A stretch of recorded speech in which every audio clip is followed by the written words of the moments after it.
मेरे दार्शनिक मित्रों, नमस्कार। दर्शन के संसार में आपका स्वागत है। आज इस संसार में हम लोग समझने वाले हैं भारतीय पुराणों को। भारत में पुराणों की रचना केवल धार्मिक या पौराणिक कहानियां ही कहने के लिए नहीं की गई थी। उनके पीछे एक गहरा सांस्कृतिक, दार्शनिक, मनोवैज्ञानिक और सामाजिक उद्देश्य था। आइए इसे कुछ बिंदुओं में समझते हैं। भारतीय मनीषा में पुराणों को केवल धार्मिक ग्रंथ न मानकर सांस्कृतिक और दार्शनिक धरोहर के रूप में भी देखा गया है। यद्यपि वेद और उपनिषद दर्शन के मूल स्रोत हैं, फिर भी पुराणों ने उन गूढ़ तात्विक शिक्षाओं को लोक व्यवहार के अनुरूप कथा रूप में प्रस्तुत कर जनमानस को आत्मसात कराया है। भारतीय दर्शन की यात्रा वेदों से आरंभ होती है, जहाँ ऋचाओं में प्रकृति, देवत्व और यज्ञ की उपासना होती है। उपनिषदों में यह उपासना आत्मचिंतन में बदलती है, अहम ब्रह्मास्मि, तत्त्वमसि जैसे महावाक्यों के माध्यम से। पुराण इस दर्शन को कथाओं के माध्यम से सामाजिक धरातल पर लाते हैं। यहाँ वेदांत के निर्गुण ब्रह्म की जगह सगुण ब्रह्म की उपासना होती है। सांख्य के तत्वों, प्रकृति, पुरुष, गुण, कर्म आदि को भी पुराणों में सहज रूप में देखा जा सकता है। इस प्रकार पुराण लोक और शास्त्र के बीच सेतु का कार्य करते हैं। वीडियो में आगे बढ़ने से पहले मैं स्पष्ट करना चाहता हूँ कि इस वीडियो का उद्देश्य किसी भी पुराण का समर्थन अथवा विरोध करना नहीं है, मात्र जानकारी देना है कि पुराणों में किन विषयों का प्रतिपादन किया गया है। आप पुराणों के समर्थक हों अथवा आपको उनमें कुछ त्रुटि नजर आती हो अथवा वह आपको भेदभावपूर्ण लगते हों, सही और संपूर्ण जानकारी रखकर आप अपने पक्ष को अधिक स्पष्टता से समझ पाएंगे। जैसा कि हम जानते हैं, वेद अत्यंत गूढ़, यज्ञ केंद्रित और संस्कृत के क्लिष्ट रूप में थे, जिन्हें ब्राह्मण वर्ग ही समझता था। पुराणों ने उन जटिल ज्ञानों को कथाओं और प्रतीकों के माध्यम से आम जनता तक पहुंचाया। पुराणों में धर्म, नीति, मोक्ष और भक्ति के गूढ़ सिद्धांतों को कहानियों के माध्यम से कहा गया है। जैसे नरसिंह अवतार केवल एक राक्षस वध की कहानी नहीं, वह अहंकार और अधर्म के विनाश का प्रतीक है। पुराणों की कथाएं मनोवैज्ञानिक प्रतीकों से भरी हुई हैं। रावण, कुंभकर्ण, मंथरा, शकुनी, ये सब हमारे भीतर की वृत्तियों का प्रतिनिधित्व करते हैं। देव दानव युद्ध वस्तुतः हमारे भीतर चलने वाले संघर्ष को दर्शाता है। पुराणों में प्राचीन राजवंशों की वंशावलियां, भूगोल, ग्रह नक्षत्रों आदि का ज्ञान भी संरक्षित है। हालांकि ये ग्रंथ ऐतिहासिक दस्तावेज नहीं है। यदि आपने युवाल नोआ हरारी की पुस्तक सैपियंस पढ़ी हो, तो इस पुस्तक में हरारे जी ने जिस चीज को मनुष्य की सबसे बड़ी ताकत बताया है, वह है कहानियां कहने की ताकत।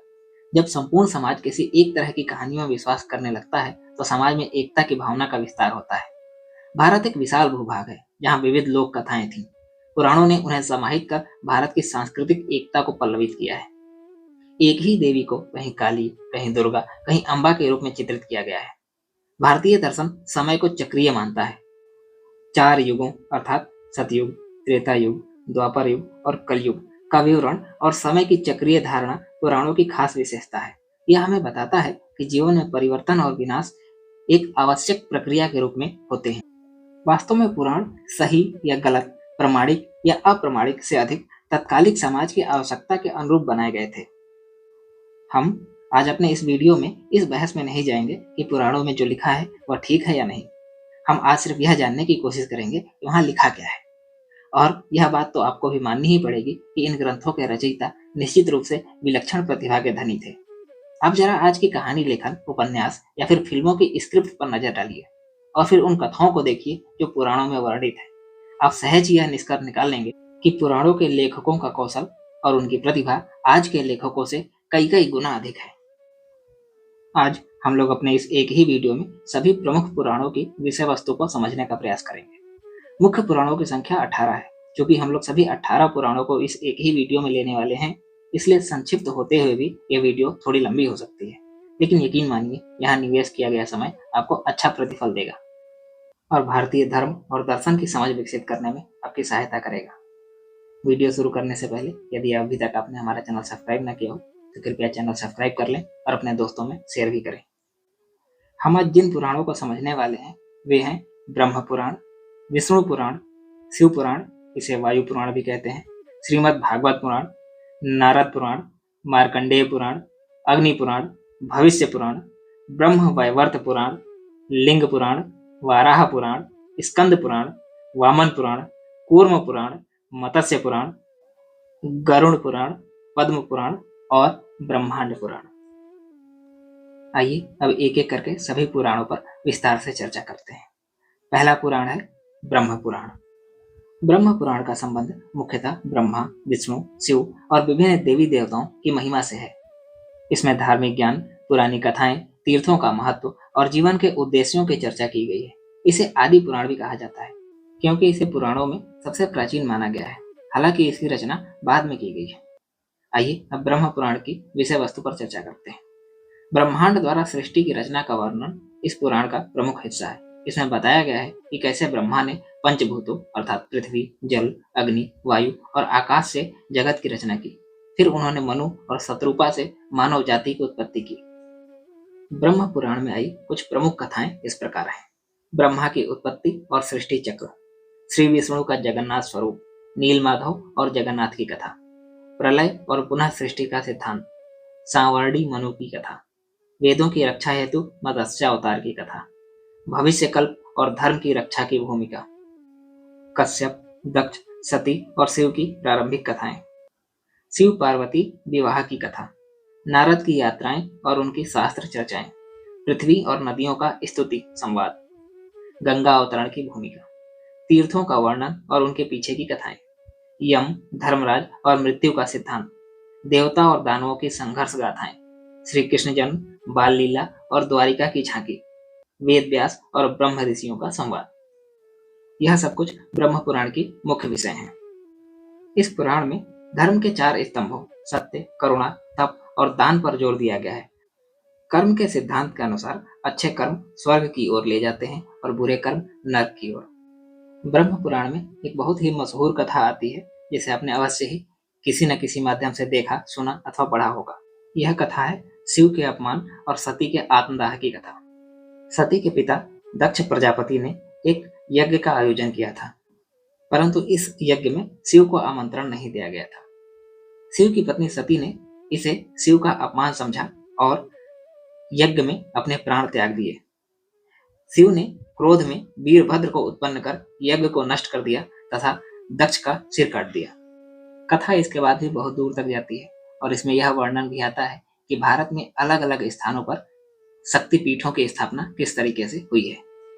यदि आप चाहते हैं कि मैं पुराणों की कथाओं को भी विस्तार में सुनाऊं, तो इसके लिए मैं एक अलग से वीडियो बना सकता हूं। आप अपने विचार कमेंट बॉक्स में बता सकते हैं। इन कथाओं को हम वर्तमान संदर्भों में भी समझ सकते हैं तथा इनका दार्शनिक और मनोवैज्ञानिक विश्लेषण भी कर सकते हैं। ब्रह्म पुराण में अनेक तीर्थों का उल्लेख है, जैसे प्रयाग, काशी, पुरी, बद्रीनाथ आदि। इनके दर्शन और स्नान से पापों से मुक्ति मिलने की बात कही गई है। विशेषतः विष्णु के विभिन्न अवतारों जैसे राम, कृष्ण, वाराह आदि की कथाएं इसमें दी गई हैं। कृष्ण की बाल लीलाएं, गोवर्धन लीला और महाभारत के प्रसंग भी इसमें सम्मिलित हैं। इस भाग में भारतवर्ष और अन्य द्वीपों का भौगोलिक वर्णन भी है। साथ ही अनेक वनस्पतियों, नदियों और पर्वतों की जानकारी भी दी गई है। ब्रह्म पुराण जिन बातों पर जोर देता है वह है सत्य बोलना, दया करना, संयम रखना और दूसरों की सेवा करना। ब्रह्म पुराण के अनुसार जो जैसा कर्म करेगा वैसा फल पाएगा, इसलिए अच्छे कर्म ही होने चाहिए। तीर्थ यात्रा और सत्संग से मन शुद्ध होता है, ईश्वर की भक्ति से मोक्ष प्राप्त होता है। इसके अलावा ब्रह्म पुराण की दक्ष की कथा हमें सिखाती है कि अहंकार विनाश की ओर ले जाता है, नम्रता और श्रद्धा ही श्रेष्ठ है। यह कथा यह भी दर्शाती है कि स्त्री का अपमान करना गंभीर परिणाम ला सकता है। स्त्री को देवी के रूप में पूजनीय माना गया है। ब्रह्म पुराण गृहस्थ जीवन को धर्म और तप का स्थान मानता है, यदि वह नियम पूर्वक और संयम द्वारा जिया जाए। दूसरा पुराण है विष्णु पुराण। विष्णु पुराण की रचना महर्षि पराशर ने की थी, जो वेद व्यास के पिता थे। यह पुराण कुल 6 अंशों में विभाजित है और इसमें लगभग 23,000 श्लोक है। विष्णु पुराण में आने वाली कथाएं इस प्रकार हैं। सृष्टि की उत्पत्ति की कथा। विष्णु परम पुरुष हैं, जिनकी नाभि से ब्रह्मा उत्पन्न होते हैं। ब्रह्मा ब्रह्म तत्व, अहंकार और पंच महाभूतों से सृष्टि की रचना करते हैं। समय, काल, प्रकृति सब विष्णु से ही उत्पन्न होकर उन्हीं में लीन हो जाते हैं। दूसरी प्रमुख कथा इसमें आती है मनवंतर कथाएं। मनवंतर समय की एक इकाई होती है। आइए इसे भी थोड़ा समझते हैं। एक कल्प ब्रह्मा के एक दिन के बराबर होता है और एक कल्प में 14 मनवंतर होते हैं। प्रत्येक मनवंतर में एक मनु होते हैं और संपूर्ण मानव जाति इन्हीं मनु की संतान मानी जाती है। वे धर्म की स्थापना करते हैं और मानव समाज को चलाने के लिए नियम बनाते हैं। एक मनवंतर की अवधि 71 चतुर्युग के बराबर होती है। यानी 71 बार सतयुग, त्रेता युग, द्वापर युग और कलयुग क्रम से आते हैं। वर्तमान में 7वां मनवंतर चल रहा है, जिसे वैवस्वत मनवंतर कहते हैं। इसके अधिपति वैवस्वत मनु हैं, जो सूर्यदेव यानी विवस्वान के पुत्र माने जाते हैं। इसके अतिरिक्त विष्णु पुराण में आने वाली कथाएं हैं। वाराह अवतार की कथा। हिरण्याक्ष पृथ्वी को पाताल में ले जाता है। विष्णु वाराह यानी कि सुअर के अवतार में अवतरित होते हैं और पृथ्वी को पुनः समुद्र से ऊपर उठाते हैं। अगली कथा है नरसिंह अवतार की कथा। हिरण्यकश्यप भगवान को नहीं मानता है और उसका पुत्र प्रहलाद विष्णु का परम भक्त है। अंत में विष्णु नरसिंह के रूप में प्रकट होकर हिरण्यकश्यप का वध करते हैं। इसमें अगली कथा है वामन अवतार की कथा। दानवीर राजा बलि तीनों लोक पर अधिकार कर लेते हैं। विष्णु ब्राह्मण के रूप में आकर 3 पग भूमि मांगते हैं और संपूर्ण सृष्टि को नापकर बलि को पाताल में भेज देते हैं। विष्णु पुराण में अगली कथा आती है परशुराम की कथा। परशुराम विष्णु के छठे अवतार माने जाते हैं, जो क्षत्रियों के अत्याचार से क्रोधित होकर उन्हें 21 बार नष्ट करते हैं। ये तपस्वी योद्धा और ब्रह्म तेज के प्रतीक हैं। विष्णु पुराण की अगली कथा है राम अवतार की कथा। राम विष्णु के 7वें अवतार माने जाते हैं। वे अयोध्या के राजकुमार हैं, जो रावण द्वारा सीता के हरण कर लेने के बाद उसे युद्ध में हराकर धर्म की स्थापना करते हैं। इसके बाद इसमें अगली कथा आती है कृष्ण अवतार की कथा। श्री कृष्ण विष्णु के 8वें अवतार माने जाते हैं। उनका जीवन लीला, नीति, भक्ति, योग और कर्म का संगम है। वे कंस वध से लेकर महाभारत और भगवत गीता तक धर्म के मार्गदर्शक हैं। इसमें अगली कथा आती है यदुवंश के नाश की कथा। श्री कृष्ण की मृत्यु के साथ ही यदुवंश का नाश हो जाता है और द्वारका समुद्र में डूब जाती है। यह घटना द्वापर युग के अंत और कलयुग के शुरुआत का संकेत देती है। इसके अतिरिक्त विष्णु पुराण कलयुग के विषय में भी भविष्यवाणी करता है। कलयुग में धर्म का पतन होगा, पाखंड बढ़ेगा, सत्य और सदाचार दुर्लभ हो जाएंगे। विष्णु पुराण यह स्पष्ट करता है कि यह युग आध्यात्मिक रूप से कठिन युग होगा। धर्म और आश्रम व्यवस्था का वर्णन। जीवन के 4 आश्रम ब्रह्मचर्य, गृहस्थ, वानप्रस्थ और संन्यास आश्रम का वर्णन विष्णु पुराण में आता है। इसके अतिरिक्त चारों वर्णों अर्थात ब्राह्मण, क्षत्रिय, वैश्य और शूद्र के दायित्वों को इसमें बताया गया है। साथ ही योग और भक्ति का महत्व समझाया गया है। कल्कि अवतार का वर्णन। कलयुग के अंत में विष्णु कल्कि के रूप में अवतरित होंगे, अधर्म का नाश करेंगे और सतयुग की पुनः स्थापना करेंगे। यह एक भविष्यवाणी है। सूर्य चंद्र वंश की वंशावलियां। राम हरिश्चंद्र आदि सूर्य वंश से हैं और कृष्ण यदु आदि चंद्र वंश से उत्पन्न माने जाते हैं। यह राजाओं की उत्पत्ति और वंशों का इतिहास है। भूगोल और लोकों का वर्णन। सप्तद्वीप, जिसे जम्बूद्वीप भी कहते हैं, सप्त समुद्र, लोक, भू, भुवः और स्वः आदि का वर्णन प्रतीकात्मक ब्रह्मांड की रचना के रूप में है। नर नारायण कथा का वर्णन। नर नारायण तपस्वी के रूप में धर्म की स्थापना करते हैं। अप्सराओं के प्रलोभन से अडिग रहकर वे संयम और योग का आदर्श प्रस्तुत करते हैं। संक्षेप में विष्णु पुराण हमें बताना चाहता है कि एकमात्र ब्रह्म विष्णु हैं और वे जगत के कारण, कर्ता, पालक और संहारक हैं। भक्ति सर्वोपरि है। ज्ञान, योग और कर्म के साथ साथ भक्ति से ही मोक्ष संभव है। धर्म की रक्षा राजधर्म है। राम और कृष्ण के आदर्शों के माध्यम से बताया गया है कि धर्म ही राज्य का आधार होना चाहिए। कर्मों के अनुसार ही मनुष्य को पुनर्जन्म मिलता है, इसलिए अच्छे कर्म करने चाहिए। प्राकृतिक और ब्रह्मांडीय ज्ञान, खगोल, भूगोल और समय की गहराई से समझ दी गई है। माया और ब्रह्म का भेद। यह जगत विष्णु की माया है और इसे भेद कर जो ब्रह्म को जानता है वही मुक्त होता है। विष्णु पुराण में एक विशेष अंश है उद्धव गीता। उद्धव गीता, जिसे हंस गीता भी कहा जाता है, विष्णु पुराण में और विशेषता भागवत महापुराण के 11वें स्कंध में आती है। यह गीता उस समय कही गई थी जब भगवान श्री कृष्ण अपना अवतार कार्य पूर्ण कर पृथ्वी से विदा लेने वाले थे। यह ज्ञान उन्होंने अपने प्रिय मित्र और शिष्य उद्धव को दिया था। यह गीता कृष्ण के जीवन का अंतिम उपदेश है और इसका स्वरूप भगवत गीता से भी अधिक वैराग्यपूर्ण, दार्शनिक और अद्वैतपूर्ण है। इसमें श्री कृष्ण ने भक्ति, योग, ज्ञान, धर्म, माया, आत्मा, ब्रह्म और वैराग्य की विस्तृत चर्चा की है। तीसरा पुराण है शिव पुराण। इसे वायु पुराण भी कहते हैं। इसमें शिव तत्व, सृष्टि की रचना, ऋषि कथाएं, तीर्थों का महत्व और पौराणिक इतिहास विस्तृत रूप से आता है। यह पुराण शिव भक्तों के लिए विशेष महत्व रखता है। आइए अब शिव पुराण की कथाओं पर चर्चा करते हैं। सृष्टि की उत्पत्ति और शिव का प्राकट्य। अद्वितीय ब्रह्मा से सृष्टि की उत्पत्ति होती है। त्रिदेवों अर्थात ब्रह्मा, विष्णु और शिव का प्राकट्य होता है। शिव को परमात्मा और साक्षात ईश्वर बताया गया है, जिनसे सारा जगत व्याप्त है। दक्ष यज्ञ और सती के आत्मदाह की कथा जो ब्रह्म पुराण में थी, वह यहाँ भी है। अर्धनारीश्वर कथा। शिव और शक्ति के अभिन्न स्वरूप को दर्शाने वाली यह कथा अर्धनारीश्वर रूप को प्रस्तुत करती है, जहाँ शिव का आधा भाग शक्ति अर्थात पार्वती का है और आधा पुरुष का। यह समरसता और पूर्णता का प्रतीक है। पार्वती की तपस्या और शिव का विवाह। पार्वती, जो कि सती का ही पुनर्जन्म है, शिव को पाने के लिए घोर तप करती है। शिव उनकी भक्ति से प्रसन्न होकर विवाह स्वीकार करते हैं। यह कथा भक्ति, समर्पण और योग का आदर्श प्रस्तुत करती है। कार्तिकेय और गणेश की उत्पत्ति। शिव पार्वती से कार्तिकेय का जन्म तारकासुर वध हेतु होता है। गणेश का जन्म पार्वती के उबटन से होता है और उनका शीश काटे जाने और हाथी का सिर लगाने की कथा इस पुराण में आती है। अंधकासुर वध। अंधकासुर, जो कि शिव का ही अंश है परंतु अहंकार से ग्रस्त हो गया है, शिव द्वारा मारा जाता है। यह कथा आत्मविजय और विनय का संदेश देती है। शिव का तांडव और नटराज स्वरूप। शिव जब क्रोधित होते हैं तो तांडव करते हैं। यह विनाश और सृजन दोनों का प्रतीक है। नटराज रूप में शिव संपूर्ण ब्रह्मांड की गति के प्रतीक बनते हैं। काल भैरव की उत्पत्ति। शिव अपने क्रोध से काल भैरव को उत्पन्न करते हैं, जो अधर्म और अहंकार का नाश करते हैं। काल भैरव भय और समय के पार जाने का प्रतीक है। शिव का लिंग रूप। लिंग महिमा कथा। एक बार ब्रह्मा और विष्णु में श्रेष्ठता की होड़ लगती है। तभी अग्नि ज्योति रूप में अनंत प्रकाश स्तंभ प्रकट होता है, जो शिवलिंग था। इससे यह संदेश मिलता है कि शिव अनादि और अनंत है। भस्म विभूति की कथा। शिव भस्मधारी क्यों है? यह कथा बताती है कि भस्म मृत्यु की स्मृति और वैराग्य का प्रतीक है और शिव संसार के मोह से परे तपस्वी हैं। शिव के 12 ज्योतिर्लिंगों की कथा।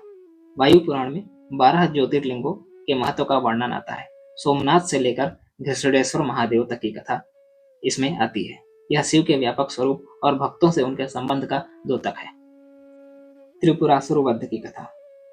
3 असुरों द्वारा बनाए गए त्रिपुर नगरों का नाश शिव अपने त्रिपुरारी रूप में करते हैं। यह कथा अधर्म के विनाश और दिव्य सत्ता के विजय को दर्शाती है। रावण और शिव की कथा। रावण जब कैलाश पर्वत को उठाने का प्रयास करता है तो शिव अपने अंगूठे से दबाकर उसका गर्भ तोड़ते हैं। रावण पश्चाताप कर शिव तांडव स्रोत की रचना करता है। चंद्र को शिव द्वारा मस्तक पर धारण करना। चंद्र को श्राप से बचाने के लिए शिव उन्हें अपने जटाजूट में धारण करते हैं। इससे वे चंद्रशेखर कहलाते हैं। यह करुणा और सहायकता का प्रतीक है। गंगा का अवतरण और शिव की जटाओं में स्थिर होना। गंगा के प्रलयंकरकारी वेग को रोकने के लिए शिव उन्हें अपनी जटाओं में बांध लेते हैं और धीरे धीरे पृथ्वी पर प्रवाहित करते हैं। यह शिव के संयमशीलता और लोकहित की भावना को दर्शाती है। चौथा पुराण है भागवत पुराण। इसे श्रीमद् भागवत पुराण भी कहते हैं। यह हिंदू धर्म का सबसे लोकप्रिय और आध्यात्मिक ग्रंथों में से एक है। यह मुख्यतः भगवान श्री कृष्ण की लीलाओं, भक्ति योग, अवतारों, सृष्टि की उत्पत्ति और अनेक राजाओं, ऋषियों तथा भक्तों की कथाओं को अत्यंत भावपूर्ण ढंग से प्रस्तुत करती है। यह पुराण 12 स्कंधों में विभाजित है, जिनमें लगभग 18,000 श्लोक हैं। इस पुराण के सभी 12 स्कंधों को हम क्रमवार समझने का प्रयास करते हैं। प्रथम स्कंध। श्रीमद् भागवत पुराण का प्रथम स्कंध एक सुंदर प्रस्तावना है, जो न केवल इसके शेष 11 स्कंधों की भूमिका तैयार करता है, बल्कि मानव जीवन के परम लक्ष्य भगवत भक्ति की स्थापना करता है। यह स्कंध वेद व्यास की आत्मकथा से आरंभ होता है। वेद, वेदांत, पुराण और महाभारत जैसे महान ग्रंथों की रचना करने के बाद भी वेद व्यास के मन में अशांति बनी रहती है। तभी उनके शिष्य नारद मुनि प्रकट होकर उन्हें समझाते हैं कि जब तक भगवान की लीला, नाम और गुणों का गान नहीं होगा, तब तक आत्मा को शांति नहीं मिलेगी। नारद अपनी पूर्व जन्म की कथा भी सुनाते हैं कि कैसे वे एक दासी पुत्र के रूप में बचपन में साधुओं की सेवा करते हुए भगवान की भक्ति में प्रवृत्त हुए और अगले जन्म में नारद बन गए। इसके बाद कथा अभिमन्यु के पुत्र परीक्षित के जन्म की ओर मुड़ती है। जब अश्वत्थामा उत्तरा के गर्भ में पल रहे शिशु को ब्रह्मास्त्र से मारना चाहता है, तब भगवान श्री कृष्ण स्वयं गर्भ में प्रवेश करके परीक्षित की रक्षा करते हैं। इस चमत्कारी रक्षण के कारण ही उस बालक का नाम परीक्षित रखा गया, जिसका अर्थ है जो भगवान को बार बार देखना चाहता है। आगे चलकर परीक्षित महान राजा बनते हैं, जो धर्म और न्याय से राज्य करते हैं। इस स्कंद में पांडवों के वनगमन और श्री कृष्ण के द्वारिका प्रस्थान की कथा भी आती है, जो महाभारत के बाद के समय की घटनाओं को भावनात्मक रूप से प्रस्तुत करती है। प्रथम स्कंद का अत्यंत महत्वपूर्ण प्रसंग है राजा परीक्षित और कलयुग का संवाद। एक दिन राजा परीक्षित एक बैल और गाय को पीड़ित अवस्था में देखते हैं, जो वास्तव में धर्म और पृथ्वी के प्रतीक है। कलयुग उनका संहार कर रहा होता है। राजा कलयुग को दंड देना चाहते हैं, परंतु जब कलयुग शरण में आता है तो वह उसे क्षमा कर देते हैं और 5 स्थानों, जहाँ मदपान, मांस भक्षण, वेश्यावृत्ति, जुआ और सोना हो में निवास की अनुमति दे देते हैं। यह प्रसंग हमें यह भी सिखाता है कि अधर्म से लड़ने के साथ साथ शरणागत को क्षमा देना भी धर्म का ही अंग है। इस स्कंध का अंत परीक्षित की मृत्यु की ओर संकेत करता है। एक बार उन्हें प्यास लगने पर वे ऋषि के गले में मृत सर्प डाल देते हैं। जब यह बात ऋषि के पुत्र श्रृंगी को पता चलती है तो वह क्रोध में आकर परीक्षित को 7 दिनों के भीतर मृत्यु का श्राप दे देता है। इस समाचार के मिलते ही परीक्षित मोह त्याग कर गंगा तट पर बैठ कर जाते हैं और अपने अंतिम 7 दिनों में केवल भगवान की कथा का श्रवण करने का व्रत लेते हैं। अनेक ऋषि मुनियों के बीच सुखदेव मुनि प्रकट होते हैं और भागवत की मुख्य कथा आरंभ होती है। प्रथम स्कंध हमें यह सिखाता है कि जीवन में केवल धार्मिक अनुष्ठान पर्याप्त नहीं है। जब तक आत्मा भगवान की कथा में तल्लीन न हो, मृत्यु की चेतावनी ही जीवन को सार्थक और गहन बना सकती है। भागवत का आरंभ ही इस भाव से होता है। यह कथा केवल ज्ञान या नियम के लिए नहीं, बल्कि प्रेम, समर्पण और चेतना के जागरण के लिए है। श्रीमद् भागवत महापुराण का द्वितीय स्कंध। द्वितीय स्कंध वह स्थान है जहाँ से भागवत की मुख्य कथा का वास्तविक प्रवाह प्रारंभ होता है। राजा परीक्षित, जिन्हें इस बात का ज्ञान हो चुका है कि अब उनके जीवन में सिर्फ 7 दिन ही शेष रह गए हैं, गंगा तट पर समाधिस्थ भाव में बैठे हैं और भगवान की लीलाओं का श्रवण करना चाहते हैं। वे सुखदेव मुनि से निवेदन करते हैं कि उन्हें ऐसा ज्ञान दें जिससे मृत्यु के समय भी परम शांति और मोक्ष की प्राप्ति हो सके। परीक्षित का यह प्रश्न अत्यंत सारगर्भित है। मनुष्य को जीवन के अंतिम समय में क्या करना चाहिए? यह प्रश्न ही द्वितीय स्कंध की आत्मा है। सुखदेव मुनि उत्तर देते हुए सर्वप्रथम भगवान के विराट स्वरूप का वर्णन करते हैं। वे बताते हैं यह संपूर्ण ब्रह्मांड ही श्री हरि का एक विस्तारित रूप है। पृथ्वी उनके चरण, आकाश उनका मुख, सूर्य चंद्रमा उनकी आंखें, पर्वत उनकी हड्डियां और नदियां उनकी सिराएं हैं।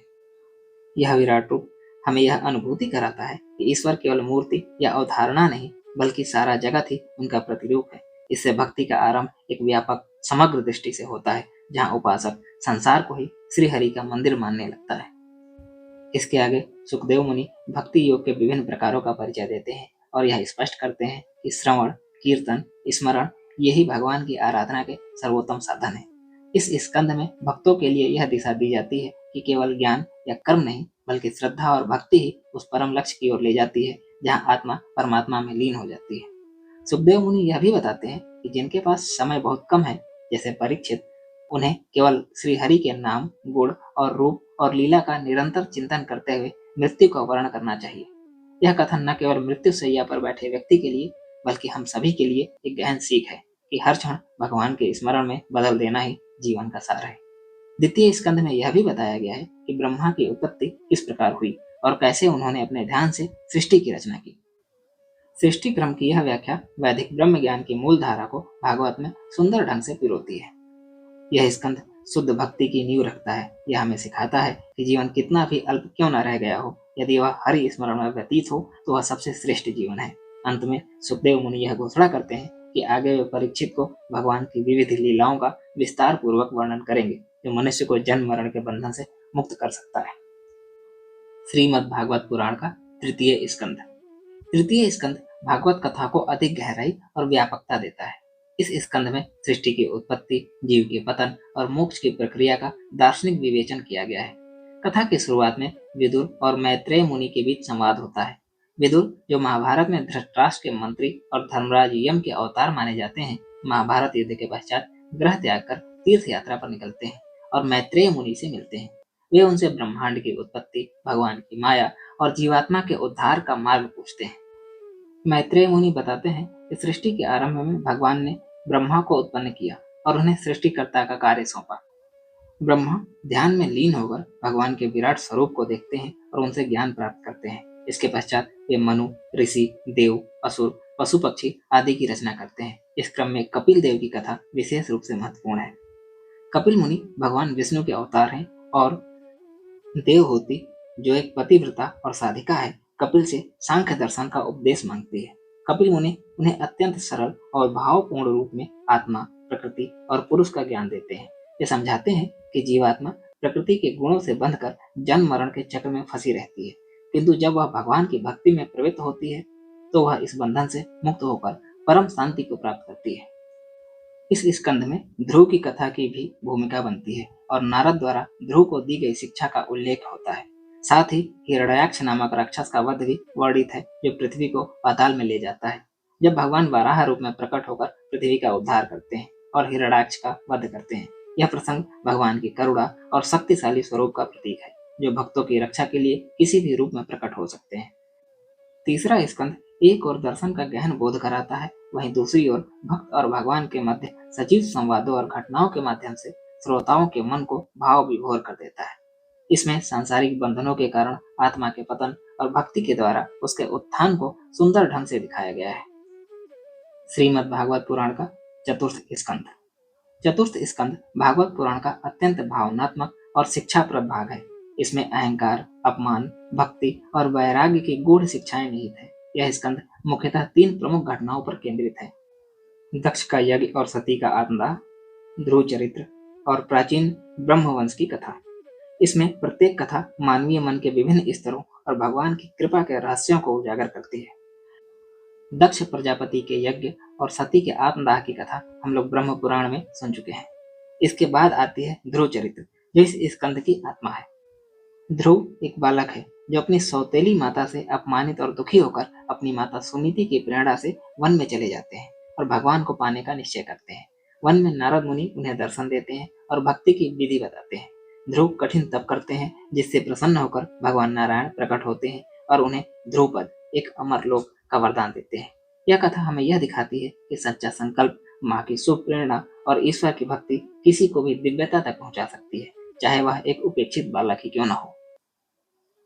अंत में यह स्कंद प्राचीन ब्रह्मवंश, ऋषभदेव, प्रियव्रत आदि की वंशावलियों को बताती है। इनमें भी कई दर्शनीय बातें हैं, जैसे कि ऋषभदेव भगवान विष्णु के एक अवतार हैं, जिन्होंने संन्यास, योग और आत्मज्ञान का उदाहरण प्रस्तुत किया। वे अपने पुत्र भरत को राज्य सौंपकर वन में चले जाते हैं। भरत की कथा आगे पंचम स्कंद में आती है, लेकिन यहाँ उसका बीज रूप संकेत मिलता है। चतुर्थ स्कंद की समग्र भावना यह है कि ईश्वर की भक्ति, चाहे वह कष्ट से उपजी हो या तिरस्कार से, जब भक्ति गहराई में आती है तो व्यक्ति को ब्रह्मांड से भी ऊपर उठा देती है। साथ ही यह भी सिखाया गया है कि अहंकार, चाहे वह ज्ञान का हो, पद का हो या संस्कार का, अंततः विनाश का ही कारण बनता है, जबकि समर्पण, विनम्रता और साधना ही मोक्ष की राह है। श्रीमद् भागवत पुराण का पंचम स्कंद। पंचम स्कंद श्रीमद् भागवत का वह भाग है जहाँ भक्ति के साथ साथ वैराग्य, आत्मज्ञान और ब्रह्मांड विज्ञान की गूढ़ झलक मिलती है। यह स्कंद 2 महान आत्माओं की कथाओं से सजा हुआ है, राजा ऋषभदेव और भरत, जिनके जीवन के माध्यम से हमें यह सिखाया गया है कि सत्य जीवन केवल संसार में रहते हुए नहीं, बल्कि संसार से ऊपर उठकर प्राप्त होता है। साथ ही इस स्कंद में ब्रह्मांड की संरचना, लोगों की स्थिति, यमराज के दूतों का विवरण और नरक यात्रा का गहरा दार्शनिक चित्रण भी मिलता है। कथा की शुरुआत ऋषभदेव से होती है, जो भगवान विष्णु के अवतार के रूप में प्रजापति नाभि और मेधा देवी के पुत्र के रूप में जन्म लेते हैं। वे एक आदर्श गृहस्थ, राजा और पिता के रूप में जीवन जीते हैं और अंततः अपने 100 पुत्रों में से सबसे श्रेष्ठ भरत को राज्य सौंपकर वन में संन्यास ग्रहण करते हैं। ऋषभदेव का जीवन संयम, ध्यान और योग का प्रतीक बन जाता है। वे नग्न, मौन और समाज के नियमों से परे होकर आत्म तत्व में स्थित रहते हैं और अवधूत कहलाते हैं। उनका जीवन हमें यह सिखाता है कि ईश्वर स्वयं भी संसार में जन्म लेकर वैराग्य और मोक्ष का मार्ग दिखा सकता है। फिर आती है भरत की गूढ़ कथा, जो आध्यात्मिक यात्रा की एक अद्भुत त्रिकालिक कहानी है। भरत महान राजा होते हुए भी भगवान की भक्ति में लीन रहते हैं। वे वृद्धावस्था में सब कुछ त्याग कर वन में चले जाते हैं। वहां एक दिन वे एक मृग शावक को बचाकर उससे अत्यधिक मोह करने लगते हैं। यही मोह अगले जन्म में उनके लिए बंधन बन जाता है और वे जड़ भरत के रूप में एक मूक, स्थूल और प्रतीकता मूर्ख शरीर में जन्म लेते हैं। किंतु इस जन्म में वे पूर्ण आत्मज्ञानी होते हैं और किसी से कुछ बोलते तक नहीं, ताकि फिर से संसार के मोह में न फंस जाएं। तीसरे जन्म में वे राजा राहुगण को आत्मज्ञान देते हैं और उन्हें बताते हैं कि देह की गति संसार में चलती रहती है, लेकिन आत्मा साक्षी रूप में स्थिर रहती है। भारत की त्रिकालिक कथा यह सिद्ध करती है कि मोक्ष केवल भक्ति या ज्ञान से नहीं, बल्कि अनासक्ति और पूर्ण आत्म स्मृति से प्राप्त होता है। पंचम स्कंद का उत्तरार्ध अत्यंत विशिष्ट है, क्योंकि इसमें सुखदेव मुनि ब्रह्मांड की संरचना का अद्भुत वर्णन करते हैं। वे बताते हैं कि कैसे सप्तद्वीप, सप्त महासागर, मेरु पर्वत, लोक लोकों की व्यवस्था, सूर्य, चंद्र, नक्षत्रों की गति सब भगवान के विराट शरीर के अंगों की तरह कार्य कर रहे हैं। यहाँ विज्ञान, भक्ति और कल्पना का समन्वय है। आगे नरकों का विस्तृत विवरण आता है, जहाँ पापों के अनुसार जीवों को विशेष यातनाएं मिलती है। यह भाग केवल भय पैदा करने के लिए नहीं, बल्कि यह चेतना देने के लिए है कि कर्म फल से कोई बच नहीं सकता और ईश्वर का स्मरण ही मोक्ष का एकमात्र उपाय है। पंचम स्कंद हमें गहराई से यह अनुभव कराता है कि ईश्वर की भक्ति, आत्मज्ञान और वैराग्य ही जीवन के अंतिम लक्ष्य हैं। साथ ही यह भी कि मोह, चाहे वह आध्यात्मिक ही हो, बंधन में बदल सकता है। आत्मा का जागरण बार बार जन्म लेने से नहीं, बल्कि जन्मों के अनुभव से सीख कर होता है। श्रीमद् भागवत पुराण का छठा स्कंद। षष्ठम स्कंद ईश्वर की करुणा, नाम स्मरण की महिमा और कर्म फल की गंभीरता को गहराई से उद्घाटित करता है। यह स्कंद विशेष रूप से प्रसिद्ध है अजामिल की कथा के लिए, जिसमें यह दिखाया गया है कि भगवान के नाम का उच्चारण भले अनजाने में ही हो, किसी भी गिरे हुए व्यक्ति को मोक्ष की ओर उन्नत कर सकता है। यह स्कंद धर्म, अधर्म और परमात्मा की न्याय प्रणाली को रहस्यपूर्ण और करुणामय ढंग से प्रस्तुत करता है। कथा की शुरुआत होती है जब परीक्षित राजा अजामिल की कथा सुनने की जिज्ञासा प्रकट करते हैं। वह जानना चाहते हैं कि एक पापी व्यक्ति जिसने जीवन भर अधर्म किया है, वह केवल एक बार नारायण नाम लेने से कैसे मुक्त हो गया। सुखदेव मुनि बताते हैं कि अजामिल एक ब्राह्मण था जो बचपन से ही धर्म में प्रवृत्त था, परंतु एक दिन वह एक वेश्या के प्रति आकर्षित हो गया और उसके साथ रहकर अधर्ममय जीवन जीने लगा। उसने चोरी, झूठ, हिंसा और अन्य पापों से जीवन बिताया। वृद्धावस्था में जब मृत्यु निकट आई, तब यमदूत उसे लेने आए, किंतु उसी क्षण उसने अपने पुत्र नारायण को पुकारा। सिर्फ नारायण का नाम भर ले लेने से उसी समय विष्णु के दूत प्रकट हुए और यमदूतों को रोक दिया। इस प्रसंग में विष्णु दूत और यमदूतों के बीच गहन संवाद होता है, जिसमें यह सिद्ध किया जाता है कि जो भी व्यक्ति भगवान का नाम का स्मरण करता है, भले ही वो डर से या अनजाने में, उसे यम के अधिकार से मुक्त किया जाता है। यह प्रसंग केवल अजामिल की मुक्ति नहीं, बल्कि नाम स्मरण की शक्ति का जीवंत प्रमाण है। इसके अतिरिक्त इस स्कंद में कई और कथाएं भी आती हैं, जो कर्मफल और पुनर्जन्म के सिद्धांत को सुदृढ़ करती हैं। दक्ष और चीति की कथा में यह बताया गया है कि किस प्रकार भगवान की आराधना के बिना केवल यज्ञ और कर्मकांड आत्मा को परम शांति तक नहीं पहुंचा सकते। साथ ही धर्मराज के उपदेश में यह भी बताया जाता है कि केवल पाप से बचना ही नहीं, बल्कि भगवान के प्रति समर्पण ही अंतिम सुरक्षा है। इस स्कंद का भाव यह है कि ईश्वर केवल न्यायप्रिय नहीं, बल्कि करुणामय भी है। यदि सच्चे हृदय से कोई उनका नाम स्मरण करता है, भले अनजाने में ही, तब भी ईश्वर उसकी रक्षा के लिए अवश्य आते हैं। साथ ही यह भी स्पष्ट होता है कि पाप कर्म चाहे कितने भी गहरे हों, नाम स्मरण और भक्ति की शक्ति उन्हें नष्ट कर सकती है, लेकिन यह स्मरण केवल मुख से नहीं, हृदय की पुकार से होना चाहिए। श्रीमद् भागवत पुराण का सप्तम स्कंद। सप्तम स्कंद श्रीमद् भागवत पुराण का अत्यंत प्रेरक, वीर रस और भक्ति से परिपूर्ण खंड है।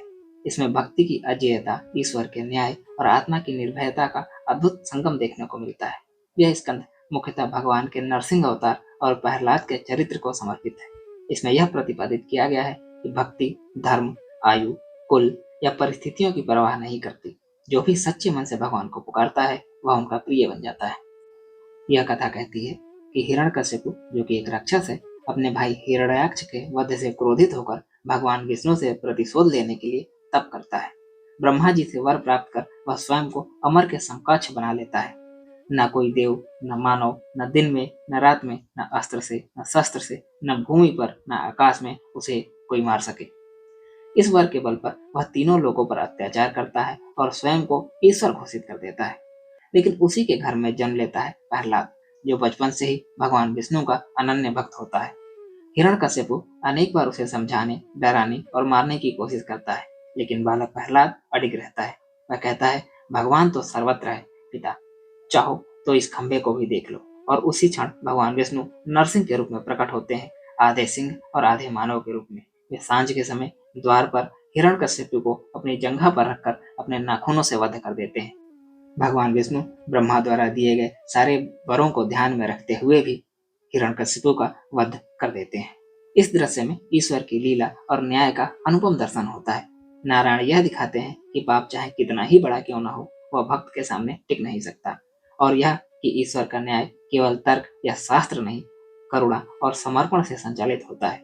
इसके बाद जब उग्र नरसिंह शांत नहीं होते, तब प्रहलाद स्वयं भगवान के चरणों में गिरकर उन्हें शांत करता है। वह बालक भगवान की स्तुति करता है, जिसे प्रहलाद स्तुति कहा जाता है। ये स्तुतियां केवल शब्द नहीं, एक निष्कलंक आत्मा की पुकार है, जिनमें भक्ति का शुद्धतम रूप झलकता है। 7वें स्कंद के उत्तरार्ध में यह भी चर्चा होती है कि असुरों और देवताओं में अंतर क्या है और गृहस्थ जीवन में भी भक्ति कैसे संभव है। नारद मुनि बताते हैं कि भक्ति केवल सन्यासियों की संपत्ति नहीं, वह तो गृहस्थ, बालक, स्त्री, शूद्र सभी के लिए समान रूप से सुलभ है यदि भावना शुद्ध हो। इस प्रकार सप्तम स्कंद हमें यह शिक्षा देता है कि सच्ची भक्ति किसी बाहरी बल या यंत्र से नहीं, भीतर के विश्वास और निडर समर्पण से पैदा होती है। प्रहलाद इस बात का जीवंत उदाहरण है कि एक भक्त, चाहे वह बच्चा भी हो, ईश्वर को आकर्षित कर सकता है और वह ईश्वर की हर मर्यादा को तोड़कर हर रूप में प्रकट होकर उसकी रक्षा करते हैं। श्रीमद् भागवत पुराण का अष्टम स्कंद।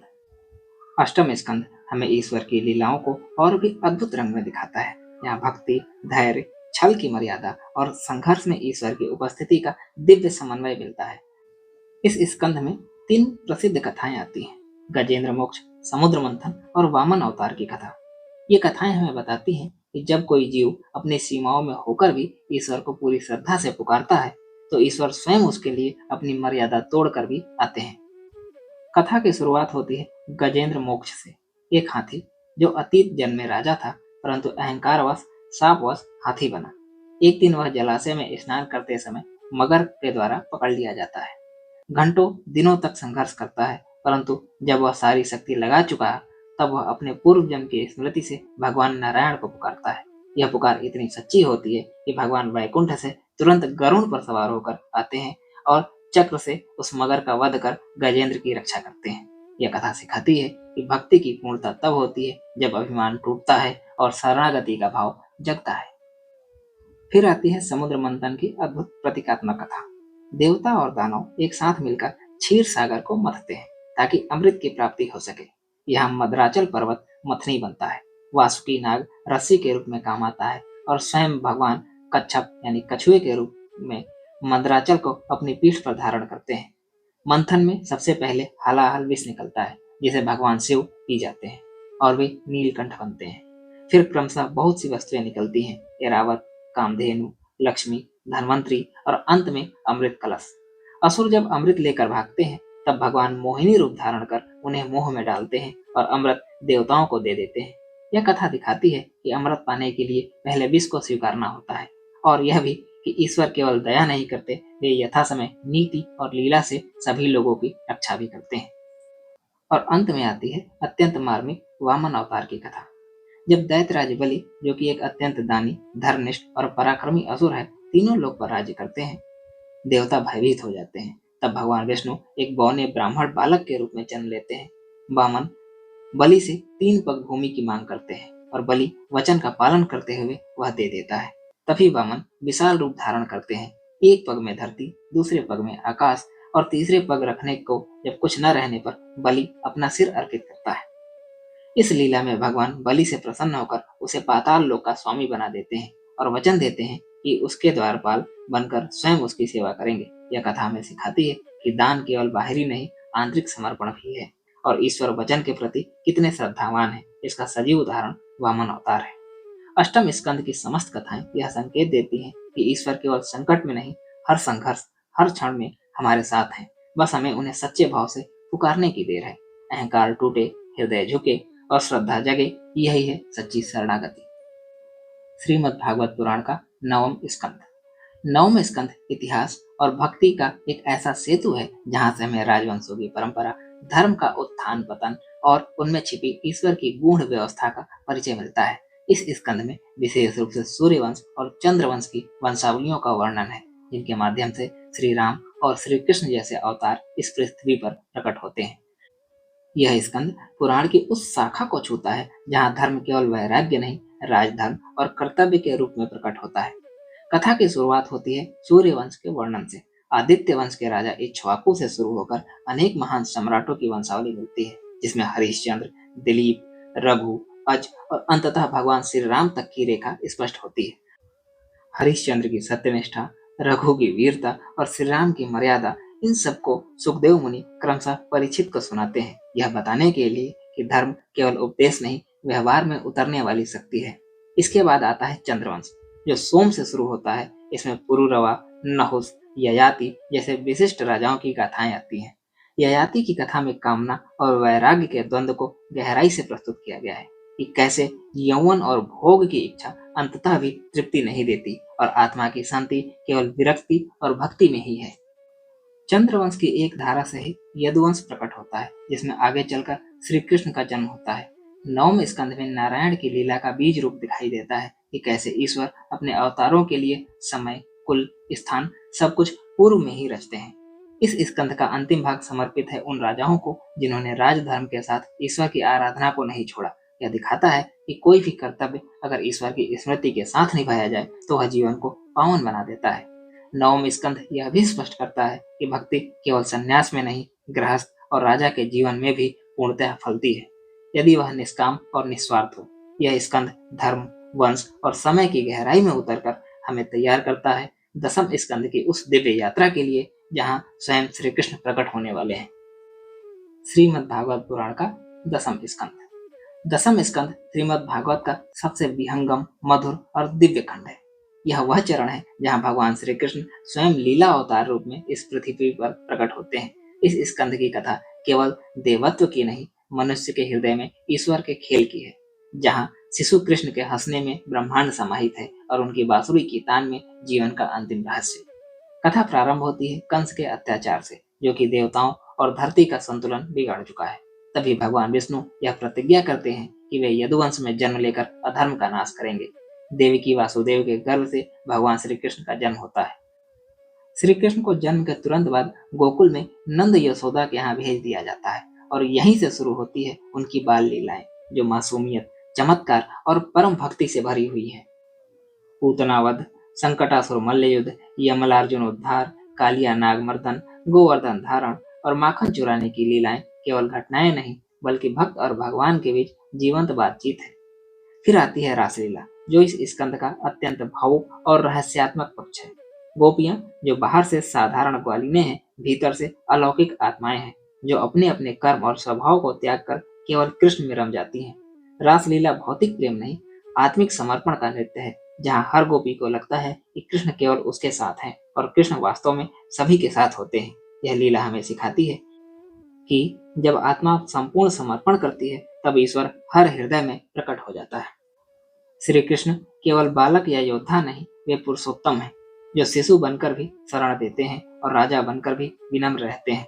उनका जीवन हर चरण में यह सिखाता है कि धर्म को केवल उपदेश नहीं, व्यवहार में लाया जाए और प्रेम, भक्ति, करुणा को कभी भी कमजोरी न समझा जाए। भागवत पुराण का 11वां स्कंद।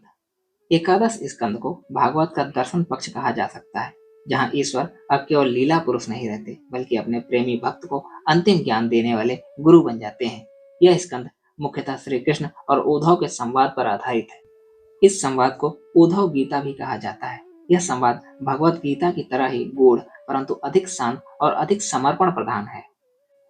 कथा की शुरुआत यदुवंश के धीरे धीरे पतन से होती है। श्री कृष्ण जानते हैं कि उनका कार्य पूर्ण हो चुका है और अब वे इस पृथ्वी पर अपने अवतार को समेटने वाले हैं।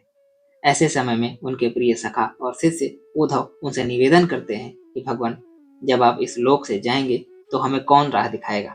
हम अंधकार में खो जाएंगे। तब श्री कृष्ण उन्हें आत्मज्ञान, भक्ति, योग और वैराग्य की गहन शिक्षाएं देते हैं। वे बताते हैं कि सच्चा भक्त दुख सुख, लाभ हानि, मान अपमान से परे होता है। उसकी दृष्टि में संसार एक नाटक की भांति है, जिसमें वह अपनी भूमिका निभाकर ईश्वर में लीन हो जाता है। वे कहते हैं, भक्ति वह दीप है जो बुद्धि की अंधकारपूर्ण गलियों को प्रकाशित कर देता है। इस स्कंध में 24 गुरुओं की कथाएं भी आती हैं, जिन्हें एक ब्रह्मज्ञानी अवधूत ने अपने अनुभव से गुरु माना, जैसे पृथ्वी, वायु, अग्नि, समुद्र, चंद्रमा, कबूतर, मछली, सांप आदि। यह हमें सिखाता है कि प्रकृति की हर वस्तु में, हर अनुभव में ईश्वर का ही अंश है। यदि हमारी दृष्टि स्पष्ट है तो हम सभी चीजों से कुछ न कुछ सीख सकते हैं। इस 11वें स्कंद में श्री कृष्ण यह भी स्पष्ट करते हैं कि यद्यपि योग, ज्ञान, तप सबसे श्रेष्ठ है, फिर भी निश्चल भक्ति उससे भी महान है, क्योंकि भक्त में न तो अहंकार रहता है और न ही वश में करने की इच्छा, केवल पूर्ण समर्पण होता है। श्रीमद् भागवत पुराण का 12वां और अंतिम स्कंद। यह स्कंद बताता है कि श्री कृष्ण के प्रस्थान के बाद यदुवंश नष्ट हो गया और स्वयं भगवान ने देह त्याग कर लिया। उनके जाने के बाद धरती पर से धर्म का तेज भी उठ गया और तब से कलयुग का आरंभ हुआ। कलयुग में सत्य, शील, संयम, दया, भक्ति जैसे गुण क्षीण हो जाते हैं और धन, छल, वासना, अहंकार जैसे विकार प्रबल हो जाते हैं। सुखदेव मुनि राजा परीक्षित को इस कलयुग के लक्षण बताते हैं कि कैसे पवित्रता केवल स्नान तक सीमित रह जाएगी, विवाह केवल आकर्षण होगा, गुरु केवल लाभ के लिए पूजे जाएंगे और मनुष्य का जीवन तुच्छ उद्देश्यों में खो जाएगा। यह सामाजिक चेतना का दर्पण है जिससे हम आज भी अपनी झलक देख सकते हैं।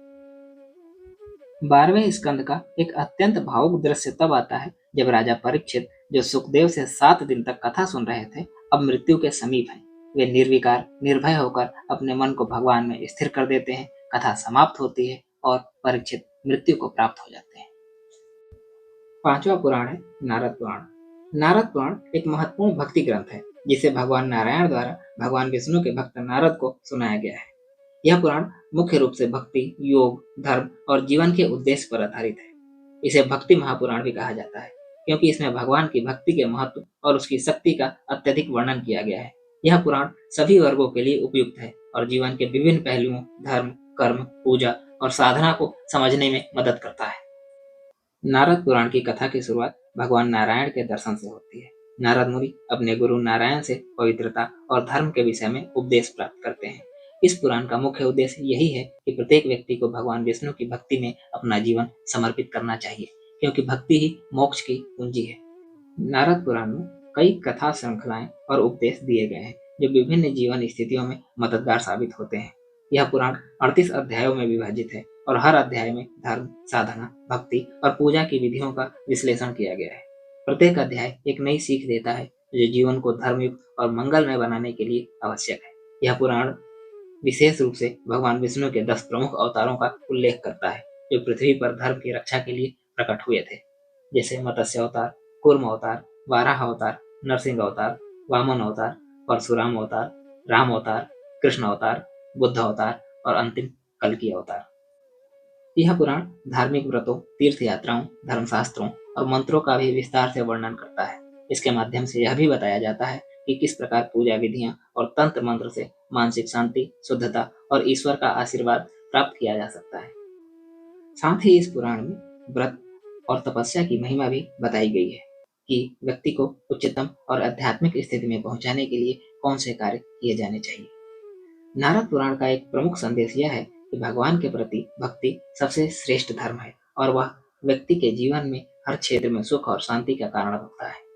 यह पुराण जीवन को सशक्त बनाने के लिए न केवल धार्मिक उपदेश देता है, बल्कि यह बताता है कि सत्संग, ध्यान और समर्पण से ही व्यक्ति अपने जीवन को सफल बना सकता है। इसके अलावा नारद पुराण में साधक के लिए मार्गदर्शन दिया गया है कि कैसे वे सच्चे गुरु की उपासना से अपना आत्म साक्षात्कार कर सकते हैं। इसमें गुरु शिष्य परंपरा और संतों के महत्व पर भी बड़े गहरे रूप में समझाया गया है। यह पुराण बताता है कि सत्संग और भक्तों का संग ही किसी भी साधक को भगवान के साथ एकाकार करने का मार्ग प्रशस्त करता है। नारद पुराण का उद्देश्य यही है कि प्रत्येक व्यक्ति को अपने जीवन को ईश्वर को समर्पित करना चाहिए। यह पुराण बताता है कि भक्ति, साधना, व्रत, पूजा, तप और धर्म के मार्ग पर चलने से ही जीवन का सर्वोत्तम फल प्राप्त होता है। भगवान की उपासना से ही शांति, सुख और मोक्ष की प्राप्ति संभव है। छठा पुराण है मार्कंडेय पुराण। यह एक अत्यंत महत्वपूर्ण और ऐतिहासिक पुराण है जो मुख्यतः भगवान शिव की महिमा, उनकी पूजा विधियां और धर्म, भक्ति तथा साधना के विषय में है। इसे महापुराण माना जाता है और इसमें 9000 श्लोकों का संग्रह है। इस पुराण का मुख्य पात्र मार्कंडेय ऋषि हैं, जिन्होंने अपनी दीर्घायु और धार्मिक अनुष्ठानों के माध्यम से भगवान शिव की विशेष कृपा प्राप्त की। मार्कंडेय पुराण में भगवान शिव की पूजा और उनके अवतारों, साथ ही शिव और पार्वती के जीवन का विस्तृत वर्णन किया गया है। मार्कंडेय पुराण मार्कंडेय ऋषि की कथा से शुरू होता है, जो भगवान शिव के परम भक्त थे। ऋषि मार्कंडेय के द्वारा शिव के पूजन और तपस्या से प्रभावित होकर भगवान शिव उन्हें दीर्घायु का वरदान देते हैं। मार्कंडेय पुराण में धर्म, भक्ति, तपस्या और पूजा विधियों की महिमा पर विशेष जोर दिया गया है। यह पुराण यह सिखाता है कि सच्चे धर्म का पालन करने और भक्ति मार्ग पर चलने से व्यक्ति न केवल सांसारिक सुखों से मुक्त होता है, बल्कि मोक्ष की प्राप्ति भी करता है। विशेष रूप से भगवान शिव की पूजा और भक्ति से जीवन में शांति और समृद्धि आती है। इस पुराण में भगवान शिव को सर्वशक्तिमान, आध्यात्मिक गुरु और संसार के कर्ता के रूप में चित्रित किया गया है। भगवान शिव के विविध रूपों, उनके अवतारों और उनके जीवन के महत्वपूर्ण पहलुओं का विस्तृत वर्णन किया गया है। इसमें शिव की तांडव नृत्य, पार्वती से विवाह, शिव पार्वती का मिलन, शिव के विभिन्न रूपों और उनके सत्कर्मों के बारे में वर्णन किया गया है। शिव का निर्विकल्प ध्यान और उनकी दया करुणा को प्रमुख रूप से दर्शाया गया है। मार्कंडेय पुराण में सृष्टि के आरंभ, प्रलय और काल चक्र का भी वर्णन आता है। भगवान शिव के तांडव के द्वारा इस संसार की रचना और विनाश के प्रक्रियाओं का भी उल्लेख किया गया है। यह पुराण शिव को सार्वभौमिक शक्तियों का अधिपति मानते हुए यह बताता है कि सृष्टि का संहार और रचनात्मकता उनके ही द्वारा नियंत्रित होते हैं। मार्कंडेय पुराण में वत्रासुर जैसे राक्षसों के वध की कथा भी है, जिसमें भगवान शिव और इंद्रदेव के सहयोग से यह राक्षस मारा जाता है। इस प्रसंग के माध्यम से यह दिखाया गया है कि भगवान शिव किसी भी राक्षस या बुराई को समाप्त करने में सक्षम है। भगवान शिव के द्वारा राक्षसों के वध की यह कथाएं जीवन में सत्य की विजय और अधर्म की पराजय के प्रतीक है। मार्कंडेय पुराण में शिव और पार्वती के प्रेम की कथा का भावनात्मक और सुंदर चित्रण किया गया है। पार्वती के तप से प्रसन्न होकर भगवान शिव उनसे विवाह करने के लिए तैयार हो जाते हैं, जो प्रेम और भक्ति के सर्वोत्तम उदाहरण के रूप में प्रस्तुत किया जाता है। इसके माध्यम से यह बताया गया है कि भगवान शिव का प्रेम और कृपा किसी भी कठिनाई को पार करने के लिए सक्षम होती है। मार्कंडेय पुराण में साधक के लिए तपस्या, ध्यान और योग की विशेषता बताई गई है। यह पुराण दर्शाता है कि यदि साधक समर्पण और निष्ठा से भगवान शिव की पूजा करता है तो उसे सभी प्रकार की सिद्धियां और आध्यात्मिक उन्नति प्राप्त होती है। कष्टों का निवारण, संतोष और आध्यात्मिक शांति इन साधनाओं के माध्यम से प्राप्त हो सकती है। मार्कंडेय पुराण का मुख्य संदेश यही है कि भगवान शिव की भक्ति और उनकी उपासना से कष्टों से मुक्ति, शांति और आध्यात्मिक उन्नति प्राप्त होती है। यह पुराण सच्चे साधक को जीवन के सर्वोत्तम मार्ग पर चलने के लिए प्रेरित करता है, जहाँ वह भगवान शिव की कृपा से अपने सभी पापों से मुक्त हो सकता है और मोक्ष की प्राप्ति कर सकता है। मार्कंडेय पुराण न केवल भगवान शिव की भक्ति के महत्व को दर्शाता है, बल्कि यह जीवन के प्रत्येक पहलू में धर्म, सत्य और भक्ति के पालन को प्रोत्साहित करता है, जिससे आध्यात्मिक उन्नति और समाज में शांति का निर्माण हो सके। अब तक हम लोगों ने 6 पुराणों की विषय वस्तु को समझ लिया है, जिसमें से श्रीमद् भागवत पुराण सबसे बड़ा पुराण था। आपको हमारा यह प्रयास कैसा लग रहा है, अपने विचार कमेंट बॉक्स में अवश्य बताएं, और यदि अभी तक आपने हमारा चैनल सब्सक्राइब न किया हो तो प्लीज चैनल सब्सक्राइब कर लें। आइए अब हम लोग चलते हैं अगले पुराण की ओर। अगला पुराण है अग्नि पुराण। अग्नि पुराण अग्निदेव और महर्षि वशिष्ठ के बीच का संवाद है, जहाँ अग्निदेव वशिष्ठ को विविध प्रकार के लौकिक और पारलौकिक ज्ञान का उपदेश देते हैं। अग्नि पुराण में लगभग 15,400 श्लोक तथा 383 अध्याय हैं। इसका मूल उद्देश्य यह है कि धर्म के साथ साथ व्यवहारिक जीवन को भी सुचारू और संतुलित बनाया जाए। अग्नि पुराण का प्रारंभ भगवान विष्णु, शिव, सूर्य, गणेश, दुर्गा आदि देवताओं की पूजा विधियों के वर्णन से होता है। इसमें यज्ञ, होम, व्रत, दान और मंत्रों की विधियां विस्तार से दी गई हैं। यह पुराण बताता है कि श्रद्धा और विधि पूर्वक की गई पूजा न केवल पुण्य देती है, बल्कि साधक को मानसिक और आध्यात्मिक संतुलन भी प्रदान करती है। इसमें भगवान विष्णु के 10 अवतारों मत्स्य, कूर्म, वाराह, नरसिंह, वामन, परशुराम, राम, कृष्ण, बुद्ध और कल्कि की कथाएं विस्तार से दी गई हैं। साथ ही रामायण और महाभारत के अंश भी यहाँ संक्षेप में प्रस्तुत किए गए हैं, जिससे यह स्पष्ट होता है कि यह पुराण इतिहास और धर्म का समन्वय करता है। अग्नि पुराण का एक महत्वपूर्ण भाग राजधर्म को समर्पित है। इसमें एक आदर्श राजा के गुण, उसके कर्तव्य, प्रशासन चलाने की नीति, दंड व्यवस्था, मंत्रिपरिषद की भूमिका और प्रजा के कल्याण हेतु किए जाने वाले कार्यों की व्याख्या की गई है। यह बताता है कि राजा को न केवल धर्मपालक होना चाहिए, बल्कि उसे न्यायप्रिय, उदार और विवेकशील भी होना चाहिए। अग्नि पुराण में धनुर्वेद का उल्लेख विशेष रूप से किया गया है। इसमें युद्ध की रणनीतियां, सैनिकों की व्यवस्था, अस्त्र शस्त्रों की प्रकृति और उनके उपयोग की विधियां दी गई हैं। यह भाग किसी सैन्य मैनुअल के समान है, जिसमें योद्धा के चरित्र, प्रशिक्षण और युद्ध नीति पर बल दिया गया है। इस पुराण में वास्तुशास्त्र का विस्तृत वर्णन है। घर, मंदिर, नगर, जलाशय आदि के निर्माण की विधियां, दिशाओं का महत्व, भूमि चयन, शुद्धता और संतुलन की बातें बताई गई हैं। साथ ही मूर्ति निर्माण की कला, उनके अनुपात, धातु विज्ञान और शिल्प शास्त्र का भी वर्णन है। अग्नि पुराण में आयुर्वेद के सिद्धांतों का भी वर्णन है। इसमें शरीर के दोषों, वात, पित्त, कफ रोगों के लक्षण, औषधियों के प्रयोग, आहार विहार, योग और संयम के महत्व को विस्तार से बताया गया है। यह भाग आज के स्वास्थ्य विज्ञान की दृष्टि से भी अत्यंत उपयोगी है। इस पुराण में ज्योतिषी, ग्रह नक्षत्रों के प्रभाव, शुभ अशुभ मुहूर्त, विवाह, यज्ञ, गृह प्रवेश आदि के लिए अनुकूल तिथियां, चंद्र और सूर्य ग्रहण के वैज्ञानिक और धार्मिक पक्ष तथा काल चक्र का गूढ़ वर्णन किया गया है। अग्नि पुराण में नीति शास्त्र की भी चर्चा की गई है। इसमें यह बताया गया है कि मनुष्य को कैसे सत्य, अहिंसा, संयम, क्षमा, दया और ब्रह्मचर्य जैसे गुणों को अपनाकर अपने जीवन को सफल बनाना चाहिए। चरित्र की शुद्धता और आचरण की महिमा को इसमें सर्वोच्च स्थान दिया गया है। इस पुराण में साध क्रम, पितरों की तृप्ति और यमलोक की संरचना के बारे में भी बताया गया है। कैसे पूर्वजों को प्रसन्न करके जीवन में बाधाओं से मुक्ति पाई जा सकती है, यह भी इसमें विस्तार से वर्णित है। इसमें लोक परलोक, पुनर्जन्म और मोक्ष के गूढ़ रहस्यों का भी वर्णन आता है। अग्नि पुराण का संदेश यह है कि जीवन को धर्म, ज्ञान, विवेक और कर्म के साथ जीना ही मोक्ष का मार्ग है। यह पुराण भक्तों को न केवल आध्यात्मिक मार्ग दिखाता है, बल्कि सामाजिक जीवन की समस्याओं के समाधान भी प्रदान करता है। यह ग्रंथ जीवन के हर पहलू, शरीर, मन, समाज और आत्मा का समुचित मार्गदर्शन करता है। अगला पुराण है भविष्य पुराण। भविष्य पुराण हिंदू धर्म का एक विशाल और महत्वपूर्ण ग्रंथ है, जो अपने नाम के अनुरूप ही भविष्य से जुड़ी अनेक गूढ़ बातों, भविष्यवाणियों और काल चक्र की व्याख्या करता है। यह पुराण न केवल धार्मिक, आध्यात्मिक और सांस्कृतिक दृष्टि से समृद्ध है, बल्कि इसमें इतिहास, ज्योतिषी, धर्मशास्त्र, तंत्र, योग, नीति और शासन की व्यवस्था से जुड़ी बातें भी विस्तार से कही गई हैं। इसकी रचना सूत जी और सौनक आदि ऋषियों के बीच संवाद के रूप में किया गया है। इस पुराण में 4 खंड हैं: ब्रह्म पर्व, मध्यम पर्व, प्रतिसर्ग पर्व और उत्तर पर्व, जिनमें कुल लगभग 14,500 श्लोक हैं।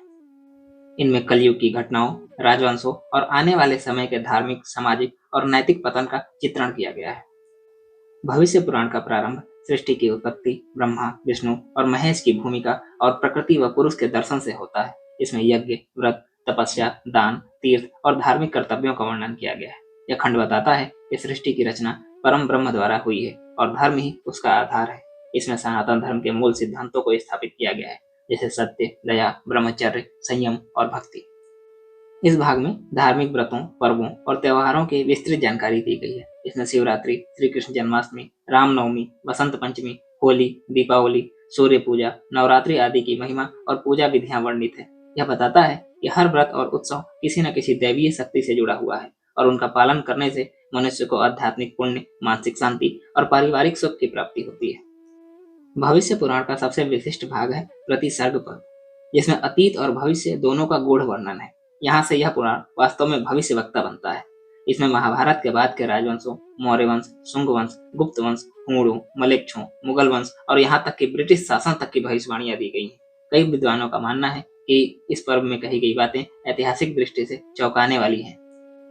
यह खंड कलयुग के सामाजिक पतन, धर्म के क्षय, पाखंड, लोभ, अहंकार और अन्य विकारों का भी वर्णन करता है। साथ ही यह बताता है कि इन वृत्तियों के बीच सच्चे धर्मपरायण व्यक्ति कैसे मोक्ष प्राप्त कर सकता है।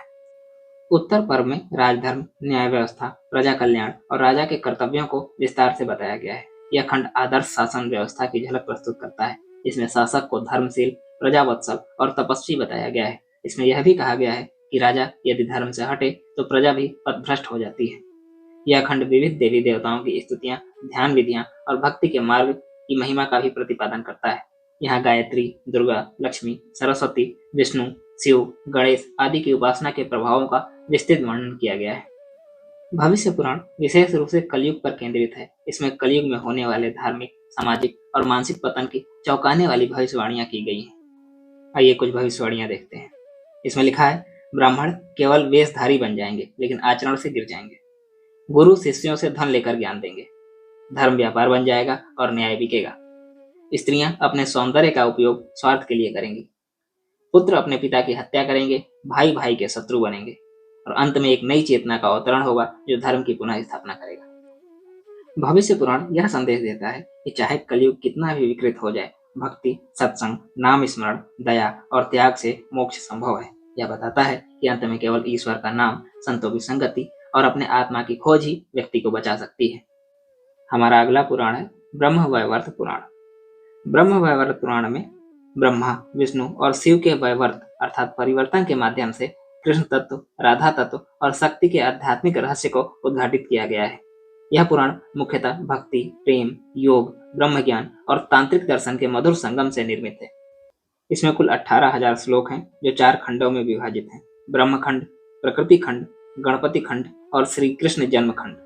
आइए अब इन चारों खंडों के बारे में अलग अलग बात करते हैं। ब्रह्म खंड, सृष्टि और ब्रह्म ज्ञान का रहस्य।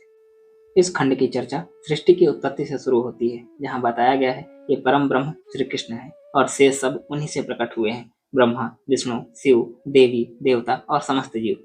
राधा को पराशक्ति और श्री कृष्ण की आदि शक्ति बताया गया है, जहाँ सृष्टि के 5 मूल तत्व पृथ्वी, जल, अग्नि, वायु और आकाश की उत्पत्ति जीवों का बंधन और मोक्ष का मार्ग सब कुछ कृष्ण तत्व के माध्यम से समझाया गया है। इस खंड में ज्ञान योग, कर्म योग और भक्ति की तुलना करते हुए यह निष्कर्ष दिया गया है कि निष्काम भक्ति ही परम मार्ग है और आत्मा को परमात्मा से जोड़ती है। इसका अगला खंड है प्रकृति खंड, राधा, लक्ष्मी, सरस्वती और पार्वती का रहस्य। यह खंड देवी तत्व का अत्यंत मार्मिक और रहस्यमय वर्णन करता है। इसमें बताया गया है कि समस्त देवियां राधा, लक्ष्मी, सरस्वती और पार्वती एक ही पराशक्ति की अभिव्यक्तियां हैं। राधा को यहाँ आदि शक्ति, कृष्ण की आंतरिक शक्ति और समस्त सृष्टि की जननी के रूप में प्रस्तुत किया गया है। इस खंड में अनेक रोचक कथाएं हैं, जैसे लक्ष्मी का समुद्र मंथन से प्रकट होना, पार्वती का शिव से विवाह, सरस्वती की बुद्धि और संगीत की देवी के रूप में महिमा तथा सभी देवियों की आपसी लीला और वैभव। यह खंड शक्ति और भक्ति का अद्भुत समन्वय है, जहाँ देवी की आराधना के माध्यम से आत्मा को परमात्मा से मिलने का पथ दिखाया गया है। ब्रह्म वैवर्त पुराण का तीसरा खंड है गणपति खंड, गणेश की उत्पत्ति और लीलाएं। यह खंड भगवान गणेश की उत्पत्ति, महिमा और उनकी उपासना से संबंधित है। इसमें वर्णन है कि कैसे पार्वती ने अपने शरीर के उगटन से गणेश को उत्पन्न किया और शिव द्वारा उनके मस्तक काटने पर पुनः हाथी का सिर लगाने की कथा भी इसमें बताई गई है। इसके अतिरिक्त इस खंड में गणेश विवाह, उनके भ्राता कार्तिकेय के साथ प्रतिस्पर्धा और गणेश द्वारा तीनों लोकों में विघ्न विनाशक के रूप में पूजे जाने की कथा भी इसमें मिलती है। यह भाग बताता है कि बुद्धि, विवेक और श्रद्धा का समन्वय ही गणेश तत्व है। गणपति खंड में यह भी बताया गया है कि गणेश भक्ति से जीवन की बाधाएं दूर होती हैं और साधक को लौकिक व आध्यात्मिक दोनों प्रकार की सिद्धियां प्राप्त होती हैं। इसका अंतिम खंड है श्री कृष्ण जन्म खंड, राधा कृष्ण की दिव्य लीला और प्रेम तत्व। यह खंड ब्रह्म वैवर्त पुराण का हृदय है, जिसमें श्री कृष्ण की लीलाएं, राधा के साथ उनके शाश्वत प्रेम और गोपियों की अनन्य भक्ति का अत्यंत भावपूर्ण वर्णन किया गया है। यहाँ श्री कृष्ण को संपूर्ण ब्रह्मांड का स्वामी और राधा को उनकी चेतना शक्ति के रूप में दिखाया गया है। उनका प्रेम केवल लौकिक नहीं बल्कि अद्वैत भाव से आत्मा और परमात्मा का मिलन है।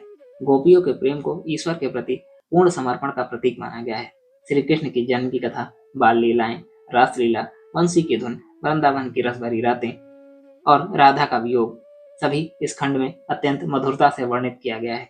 यह खंड स्पष्ट करता है कि ईश्वर तक पहुंचने का सर्वोत्तम मार्ग प्रेम है, जिसमें वियोग भी उतना ही पवित्र है जितना कि मिलन। ब्रह्म वैवर्त पुराण का मूल दर्शन यह है कि संपूर्ण सृष्टि एक परम प्रेम के सूत्र में बंधी है और वह प्रेम है राधा और कृष्ण का दिव्य मिलन।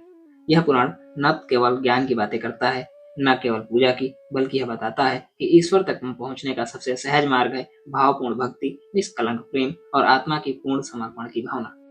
अगला पुराण है लिंग पुराण।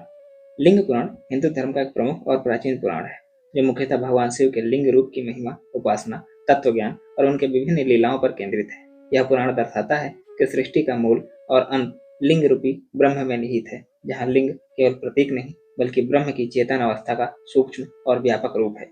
इसमें कुल लगभग 11,000 श्लोक हैं और यह 2 खंडों में विभाजित है, पूर्व भाग और उत्तर भाग। आइए पूर्व भाग के बारे में समझते हैं। पूर्व भाग, लिंग की महिमा और ब्रह्मांड की उत्पत्ति। लिंग पुराण की शुरुआत सृष्टि के रहस्य से होती है। बताया जाता है कि सबसे पहले अद्वैत, निराकार, नित्य और अनंत ब्रह्म प्रकट हुआ, जिसे महालिंग कहा गया। ब्रह्मा, विष्णु और रुद्र इसी से प्रकट हुए। एक प्रसिद्ध कथा है जिसमें ब्रह्मा और विष्णु ब्रह्मांड के आदि और अंत की खोज करते हैं और तब अनंत अग्नि स्तंभ के रूप में शिव प्रकट होते हैं। यह लिंग ही शिव का सर्वोच्च और शाश्वत रूप है, आलिंग और सबको आलिंगन करने वाला। पूर्व भाग में सृष्टि के चक्र, युग धर्म, जीवों की उत्पत्ति, तत्वों की व्याख्या, शिव भक्ति की महिमा और शैव तंत्र का रहस्य वर्णित है। यह बताया गया है कि केवल लिंग की पूजा ही नहीं, आत्मलिंग का बोध ही वास्तविक शिव की प्राप्ति है। उत्तर भाग, शिव की कथाएं, व्रत, तीर्थ और योग का मार्ग। उत्तर भाग में शिव के विविध अवतारों और लीलाओं का वर्णन मिलता है, जैसे वीरभद्र की उत्पत्ति, सती और दक्ष के यज्ञ की कथा, शिव पार्वती विवाह, कार्तिकेय और गणेश का जन्म, त्रिपुरासुर वध। इन कथाओं में शिव की विविध रूपों का दर्शन होता है, कभी करुणामय पिता, कभी तांडव करने वाले संहारक और कभी योगी के रूप में ध्यानस्थ। इस भाग में शिवरात्रि, महाशिवरात्रि, सोमवार व्रत, प्रदोष व्रत तथा लिंगाभिषेक की विधियां और उनके पुण्य फल बताए गए हैं। साथ ही काशी, सिद्धेश्वर, सोमनाथ, भीमाशंकर जैसे शिव तीर्थों की महिमा का भी वर्णन किया गया है। यह भाग आंतरिक योग, प्राणायाम, मंत्र जप, ध्यान और तत्व विवेचन के माध्यम से शिव तक पहुंचने के गूढ़ रहस्य को बताता है। विशेषकर शिव तत्व को जानने के लिए ज्ञान, भक्ति और ध्यान, इन तीनों की साधना आवश्यक मानी गई है। लिंग पुराण शिवलिंग की आकृति से परे जाकर उसकी दार्शनिक और ब्रह्मवादी व्याख्या करता है। यह कहता है कि लिंग न तो केवल पत्थर है और न मूर्ति, वह संपूर्ण सृष्टि की उपस्थिति का संकेत है। लिंग अर्थात पुरुष तथा इस प्रकृति के संयोग से ही संपूर्ण ब्रह्मांड की उत्पत्ति हुई है। लिंग का ध्यान करते हुए साधक स्वयं रूप की खोज करता है और अंततः परम शिव में विलीन हो जाता है। लिंग पुराण का मूल संदेश यह है कि संपूर्ण ब्रह्मांड शिवमय है। शिव केवल एक देवता नहीं बल्कि अद्वैत ब्रह्म है जो सृष्टि से परे हैं किंतु सृष्टि के प्रत्येक कण में विराजमान भी है। यह पुराण भक्ति को बौद्धिकता से नहीं हृदय से समझने की प्रेरणा देता है। इसमें कर्मकांड, ध्यान, तपस्या, सेवा और ज्ञान का एक संतुलित मार्ग दिखाया गया है। अगला पुराण है वाराह पुराण। वाराह पुराण में वाराह अवतार के माध्यम से धर्म, भक्ति, ज्ञान, योग, नीति और तीर्थ की महिमा को विस्तार से वर्णित किया गया है। यह पुराण धर्म के सभी पक्षों, ज्ञान, कर्म, उपासना और नीति का समन्वय प्रस्तुत करता है। इस पुराण में लगभग 24,000 श्लोक हैं। वाराह पुराण के आरंभ में सृष्टि की उत्पत्ति का वर्णन है, जिसमें यह बताया गया है कि यह पृथ्वी रसातल में डूब गई थी और भगवान विष्णु ने वाराह का रूप धारण किया और हिरण्याक्ष नामक दैत्य का वध करके पृथ्वी को पुनः उठाकर आकाश में स्थिर किया। यह कथा इस बात का प्रतीक है कि जब भी धर्म रसातल में जाएगा तब ईश्वर स्वयं अवतार लेकर उसे पुनर्स्थापित करेंगे। वराह अवतार के माध्यम से यह पुराण बताता है कि ईश्वर केवल सृष्टिकर्ता नहीं, रक्षक भी हैं। वराह पुराण में विविध व्रतों, दानों, उपासना विधियों तथा तीर्थों की महिमा का वर्णन किया गया है। इसमें एकादशी, सप्तमी, नवरात्र, विष्णु पंचक, माघ स्नान और पवित्र तीर्थों जैसे प्रयाग, काशी, गया, पुष्कर, बद्रीनाथ, द्वारका आदि की यात्राओं के लाभों का वर्णन किया गया है। इन व्रतों और तीर्थों के माध्यम से मनुष्य को आत्मशुद्धि, पुण्य अर्जन और मोक्ष प्राप्त करने का मार्ग सुझाया गया है। साथ ही यह भी स्पष्ट किया गया है कि सच्चा व्रत केवल उपवास नहीं, अपवित्रता और कुविचारों से व्रत लेना भी है। यह पुराण ईश्वर की उपासना के अनेक मार्गों की चर्चा करता है, जैसे ध्यान योग, मंत्र जप, विष्णु सहस्त्र नाम और हरि नाम संकीर्तन। इसमें बार बार यह प्रतिपादित किया गया है कि ईश्वर का स्मरण और नाम जप ही कलयुग का सबसे प्रभावशाली साधन है। भगवान विष्णु वाराह रूप में पृथ्वी को बताते हैं कि यदि भक्ति निष्काम, एकाग्र और सच्चे हृदय से की जाए तो वह अवश्य ही ईश्वर तक पहुंचती है। वाराह पुराण केवल पूजा पाठ की बात नहीं करता बल्कि वह मनुष्य के व्यक्तिगत और सामाजिक आचरण पर भी प्रकाश डालता है। यह बताता है कि कैसे एक गृहस्थ, राजा, ब्राह्मण, महिला, शिष्य, शिक्षक और साधु को अपने धर्मों का पालन करना चाहिए। यह पुराण सत्य, क्षमा, दया, ब्रह्मचर्य, नम्रता, संयम और सेवा जैसे गुणों को जीवन का मूल स्तंभ मानता है। इसमें नीतिपरक दृष्टांत और शिक्षाएं हैं जो व्यवहार में उतर सकें, जैसे कि धन की शुद्धता, भोजन की पवित्रता, संगति की सावधानी आदि। इस पुराण में विष्णु के अनेक अवतारों का वर्णन है। नरसिंह, वामन, राम, कृष्ण आदि और उनके कार्यों की कथा के माध्यम से धर्म की स्थापनाएं उजागर होती हैं। साथ ही अन्य देवी देवताओं की भी महिमा गाई गई है, जैसे लक्ष्मी, सरस्वती, गणेश, शिव, स्कंद आदि। वराह पुराण विशेष रूप से कलयुग में धर्म पालन के सरल और प्रभावी उपाय सुझाता है। इसमें कहा गया है कि जब यज्ञ, तप और वेदाध्ययन कठिन हो जाएगा तब सिर्फ ईश्वर का नाम जप, भक्ति सहित व्रत और संतों की संगति से ही मोक्ष संभव है। इसमें श्री हरि का यह कथन आता है, नाम संकीर्तनम मम सर्व पाप प्रणाशनम, अर्थात मेरा नाम जप ही सभी पापों को नष्ट करने वाला है। अगला पुराण है स्कंद पुराण। स्कंद पुराण हिंदू धर्म का सबसे विशाल और बहुपठित पुराण है।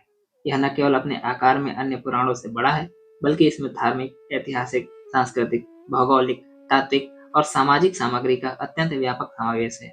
इसकी रचना अनेक कालखंडों में मानी जाती है और इसमें लगभग 81,000 से अधिक श्लोक हैं। यह पुराण भगवान कार्तिकेय, जिन्हें स्कंद, मुरुगन या कुमार स्वामी भी कहा जाता है, के लिए प्रसिद्ध है। लेकिन इसमें मुख्य रूप से भगवान शिव, शक्ति, तीर्थों, व्रतों और धर्म की व्याख्या को ही केंद्र में रखा गया है। स्कंद पुराण अनेक खंडों और संहिताओं में विभाजित है, जैसे महेश्वर खंड, वैष्णव खंड, काशी खंड, प्रभास खंड, नागर खंड, उत्तरखंड, रेवा खंड, अवंती खंड आदि। हर खंड एक विशेष क्षेत्र, तीर्थ, देवता या आध्यात्मिक विषय पर केंद्रित है। इसमें तीर्थों का महत्व, देवगाथाएं, धर्माचार, शैव तत्व ज्ञान, सामाजिक कर्तव्य और मुक्ति का मार्ग समाहित है। स्कंद पुराण की मुख्य कथा भगवान स्कंद अर्थात कार्तिकेय के जन्म से जुड़ी हुई है। तारकासुर जैसे असुर का वध कोई शिव पुत्र ही कर सकता था। तब शिव और पार्वती के योग से स्कंद का जन्म होता है, जिनके पालन पोषण की कथाएं कृतिका माताओं की कथाएं, शिक्षा, युद्ध कौशल और अंत में तारकासुर वध की महागाथा इस पुराण में प्रस्तुत की गई है। यह कथा बताती है कि दैविक शक्तियां केवल युद्ध नहीं करती, वे ज्ञान, अनुशासन और करुणा के माध्यम से धर्म की स्थापना भी करती हैं। स्कंद पुराण में काशी, प्रयाग, अवंतिका, कांची, प्रभास, गया, नर्मदा, द्वारका, बद्रीनाथ, हरिद्वार और पुष्कर जैसे पावन तीर्थों का मार्मिक वर्णन किया गया है। यह बताता है कि कैसे तीर्थ यात्रा बाह्य गमन नहीं, आंतरिक शुद्धि का एक माध्यम है। इस पुराण में व्रतों और पर्वों का भी वर्णन किया गया है, जैसे महाशिवरात्रि, 16 सोमवार व्रत, तीज का व्रत, नवरात्र, एकादशी, गणेश चतुर्थी, दुर्गा अष्टमी, स्कंद षष्ठी आदि। इन व्रतों की पौराणिक पृष्ठभूमि, विधियां और उनके आध्यात्मिक लाभों को सहज भाषा में प्रस्तुत किया गया है। इसके अलावा स्कंद पुराण में ब्रह्म ज्ञान, योग, तप, संयम, सेवा और सत्य के विषय में गहन विचार व्यक्त किए गए हैं। यह कहता है, धर्म वह है जो लोक हितकारी हो और अधर्म वह है जो आत्मा और जगत दोनों को पीड़ा दे। यहाँ गृहस्थ धर्म को भी संतुलित और पवित्र जीवन का मार्ग बताया गया है। स्कंद पुराण में शक्ति की महिमा विशेष रूप से उजागर होती है, चाहे वह पार्वती हो, कात्यायनी, दुर्गा या काली। शक्ति को मूल प्रकृति, सर्जन और संरक्षण की चेतना तथा भक्त के रक्षा करने वाली माता के रूप में प्रतिष्ठित किया गया है। यहाँ स्त्री को केवल पूज्या नहीं, ज्ञान स्वरूपा और तपस्विनी के रूप में भी प्रस्तुत किया गया है। स्कंद पुराण के काशी खंड में काशी नगरी, विश्वनाथ, मणिकर्णिका घाट, अन्नपूर्णा देवी, भीमेश्वर, काल भैरव और पंचकोसी यात्रा का बड़ा ही सूक्ष्म और विस्तृत वर्णन किया गया है। इसमें काशी को मोक्ष नगरी बताया गया है, जहाँ मृत्यु नहीं, केवल देह त्याग होता है, आत्मा शिव में लीन हो जाती है। स्कंद पुराण में जीवन के लौकिक पक्ष की उपेक्षा नहीं की गई है। इसमें शिल्प, स्थापत्य, संगीत, नृत्य और वास्तु के सिद्धांतों पर भी प्रकाश डाला गया है। समाज में धर्म के प्रसार, शिक्षा, सेवा और लोकाचार की भी स्पष्ट मार्गदर्शिता दी गई है। स्कंद पुराण कहता है, जो सत्य, सेवा और शिव को अपने जीवन में उतार लेता है, वही वास्तव में तीर्थयात्री है। अगला पुराण है वामन पुराण। हालांकि इसका नाम वामन है, लेकिन इसकी विषय वस्तु बहुत व्यापक है। यह पुराण न केवल विष्णु की लीलाओं का वर्णन करता है, बल्कि इसमें शैव, वैष्णव और शाक्त परंपरा तीनों की सम्मिलित चर्चा मिलती है।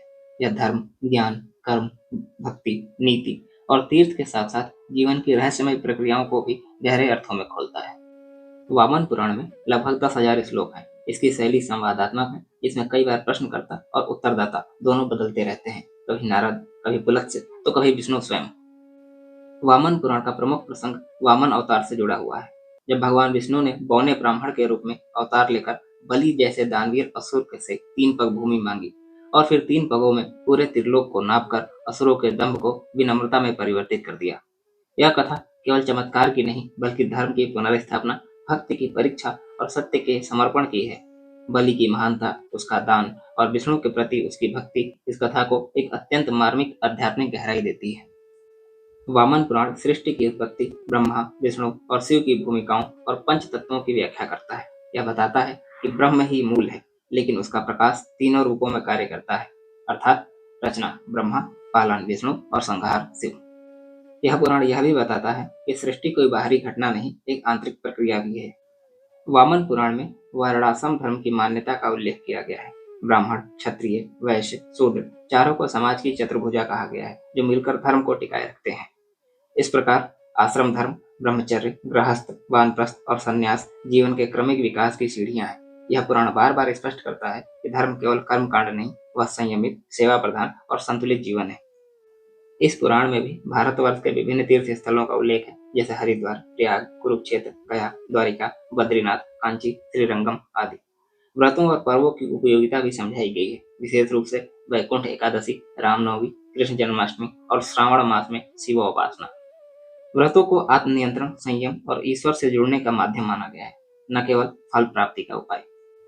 यद्यपि वामन पुराण मुख्यतः विष्णु पर केंद्रित है, परंतु इसमें भगवान शिव और पार्वती की महत्ता का भी वर्णन है। शिव के अर्धनारी स्वरूप, शिव पार्वती संवाद, स्कंद की उत्पत्ति, नंदी भक्त कथा आदि कथाएं इस पुराण को संतुलित बनाती हैं। इसमें यह संदेश मिलता है कि ईश्वर केवल एक रूप में सीमित नहीं, वह सभी रूपों में अपने भक्त की श्रद्धा के अनुसार प्रकट होता है। वामन पुराण ज्ञान और भक्ति दोनों को मोक्ष का मार्ग मानता है। इसमें कहा गया है कि ज्ञान वह दीपक है जो अंधकार हटाता है, लेकिन भक्ति वह शक्ति है जो दीपक को जलाए रखती है। यहाँ स्पष्ट रूप से कहा गया है कि कलयुग में भक्ति ही प्रमुख साधन है। हरि नाम, संकीर्तन, ध्यान और ईश्वर का स्मरण ही आत्मा को मुक्त करता है। हमारा अगला पुराण है कूर्म पुराण।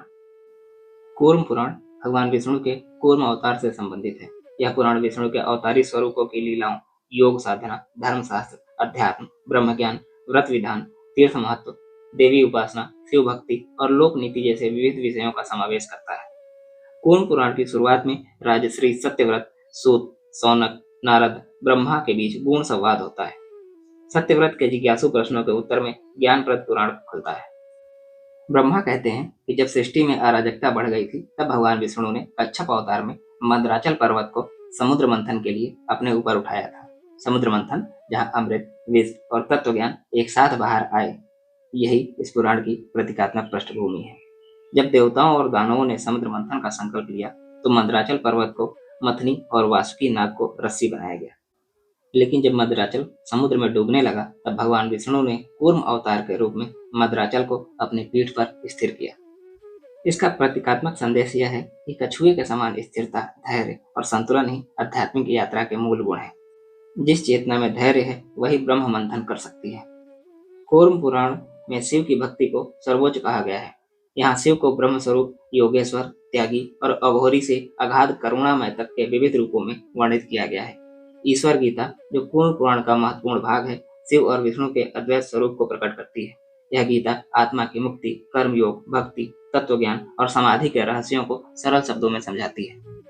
कूर्म पुराण में देवी के विविध रूपों जैसे दुर्गा, कात्यायनी, काली, लक्ष्मी, सरस्वती की स्तुति और साधना वर्णित है। इसमें नवरात्र व्रत, देवी सूक्त, रात्रिकालीन साधनाएं और श्री विद्या जैसे विषयों का उल्लेख मिलता है। देवी को मूल प्रकृति, आत्मशक्ति और मुक्तिदायिनी बताया गया है। कूर्म पुराण में शक्ति की उपासना केवल सिद्धि के लिए नहीं, आत्मशुद्धि और ब्रह्मानुभूति के लिए भी की जाती है। इस पुराण में मानव धर्म को 4 स्तंभों पर टिकाया गया है: सत्य, करुणा, तप और दान। साथ ही वर्णाश्रम धर्म की व्याख्या करते हुए ब्रह्मचारी, गृहस्थ, वानप्रस्थ और सन्यासी के लिए उचित कर्तव्यों का उल्लेख किया गया है। गृहस्थ आश्रम को धर्म और समाज का मेरुदंड बताया गया है, जहाँ से सभी आश्रमों की स्थिरता सुनिश्चित होती है। यही दृष्टिकोण कर्म और मोक्ष दोनों को संतुलित रखता है।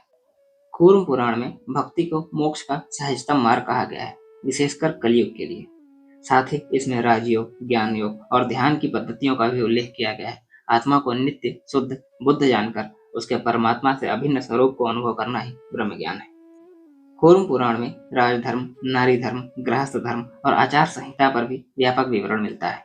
इसमें बताया गया है कि एक सच्चा राजा वही है जो धर्म को आगे रखकर राज करता है, और एक सच्चा मनुष्य वही है जो लोभ, मोह और द्वेष से रहित होकर जीवन बिताता है। अगला पुराण है मत्स्य पुराण। यह भगवान विष्णु के मत्स्य अवतार से जुड़ा हुआ है। मत्स्य पुराण का आरंभ एक अत्यंत रोचक और प्रतीकात्मक कथा से होता है। राजा सत्यव्रत जब नदी में जल अर्पण कर रहे थे, तो उनकी अंजलि में एक छोटी सी मछली आकर रुक गई और राजा से कहा कि मुझे राक्षसों से बचाओ। राजा उसे अपने कमंडल में रखते हैं, लेकिन वह मछली तेजी से बड़ी होती जाती है। अंततः वह सागर तक पहुंच जाती है और अपने विराट स्वरूप में प्रकट होकर कहती है कि मैं विष्णु हूँ, समय आने पर मैं तुम्हें प्रलय से बचाऊंगा। यह कथा प्रतीक है, सत्य की रक्षा करने वाला ही ब्रह्म है, सत्य को अंजलि में पालने वाला ही योग्य शिष्य है, और ईश्वर की पहचान वही कर सकता है जो सरल और निर्मल हृदय वाला हो। प्रलय कथा और नव सृष्टि। प्रलय काल में जब समस्त लोग जल में डूब गए, तब मत्स्य रूपी विष्णु ने राजा सत्यव्रत को नौका में लेकर सप्त ऋषियों और जीवों के बीजों समेत बचा लिया। भगवान ने नागराज वासुकी को रस्सी की तरह उपयोग किया और हिमालय की चोटी पर नाव को बांध दिया। यह संकेत करता है कि सृष्टि का विनाश एक चक्र है, परंतु हर विनाश में एक नया आरंभ छिपा होता है। धर्म, ज्ञान और तप, यही उस नाव के 3 स्तंभ हैं जो जीवन की प्रलयों में भी साधक को बचाते हैं। मत्स्य पुराण में सृष्टि के क्रमिक विकास की व्याख्या की गई है। ब्रह्मा, मनु, सप्तऋषि, लोगों की रचना, दिशाओं, यक्ष, गंधर्व, नाग, अप्सरा आदि का आविर्भाव, सृष्टि के 7 द्वीप, 7 समुद्र और महाभूतों की रचना को दार्शनिक दृष्टि से बताया गया है। यहाँ ब्रह्मा को कर्ता नहीं, उपकरण के रूप में प्रस्तुत किया गया है, जो ईश्वर के संकल्प से रचना करता है। मत्स्य पुराण में राजधर्म का विस्तृत वर्णन है। एक राजा को कैसा होना चाहिए और उसे कैसे शासन करना चाहिए तथा उसमें कौन कौन से गुण होने चाहिए, इसका वर्णन इस पुराण में मिलता है। साथ ही दान की महिमा, पवित्र व्रत, पुण्य कर्म, स्त्री धर्म, गृहस्थ धर्म और श्राद्ध से जुड़ी नीतियां भी इसमें दर्शाई गई हैं। विशेष रूप से दान और तप को मत्स्य पुराण जीवन की नींव मानता है। यह कहता है कि जो अन्न देता है वह जीवन देता है और जो ज्ञान देता है वह मोक्ष देता है। यह पुराण वास्तुशास्त्र का एक आदि पुराण माना गया है। इसमें मंदिर निर्माण, प्रतिमा निर्माण, आकार, अनुपात, दिशाएं और स्थापत्य कला के सिद्धांत मिलते हैं। यह स्पष्ट करता है कि मंदिर केवल ईंट पत्थर का भवन नहीं, बल्कि साक्षात ब्रह्म के निवास का प्रतीक है। एक सुंदर मंदिर एक भक्त के हृदय की आकांक्षा का रूप होता है, जहाँ रूप के माध्यम से अरूप की अनुभूति होती है। इस पुराण में विभिन्न तीर्थों के महत्व को भी दिखाया गया है और कहा गया है कि जो व्यक्ति पवित्र मन से तीर्थ यात्रा करता है वह स्वयं तीर्थमय हो जाता है। मत्स्य पुराण समन्वयवादी दृष्टिकोण प्रस्तुत करता है। इसमें शिव के पंचमुखी रूप, विष्णु के 10 अवतार और देवी के उग्र व सौम्य दोनों रूपों का चित्रण मिलता है। यहाँ शिवलिंग की पूजा, शिवरात्रि व्रत और देवी चंडी के स्रोत मिलते हैं। साथ ही विष्णु के मत्स्य से लेकर कृष्ण और कल्कि तक के अवतारों का क्रमशः उल्लेख मिलता है। मत्स्य पुराण भी यह स्वीकार करता है कि कलयुग में योग और यज्ञ कठिन है, इसलिए भक्ति ही सर्वश्रेष्ठ मार्ग है। भगवान का नाम स्मरण, सेवा, दया, ब्रह्मचर्य और गुरु की भक्ति यही मोक्ष के साधन है। जो व्यक्ति सरल भाव से प्रभु के नाम लेता है वही सबसे कठिन तप के समान फल प्राप्त करता है। अगला पुराण है गरुड़ पुराण। यह पुराण विशेष रूप से मृत्यु, पुनर्जन्म, कर्मफल, प्रायश्चित, यमलोक और आत्मा की गति जैसे विषयों पर केंद्रित है। यह पुराण भगवान विष्णु के वाहन गरुड़ और स्वयं भगवान विष्णु के बीच हुए संवाद के रूप में प्रस्तुत है। गरुड़, जो साक्षात ज्ञान और गति का प्रतीक है, मृत्यु और आत्मा के रहस्यों को जानने की जिज्ञासा प्रकट करते हैं।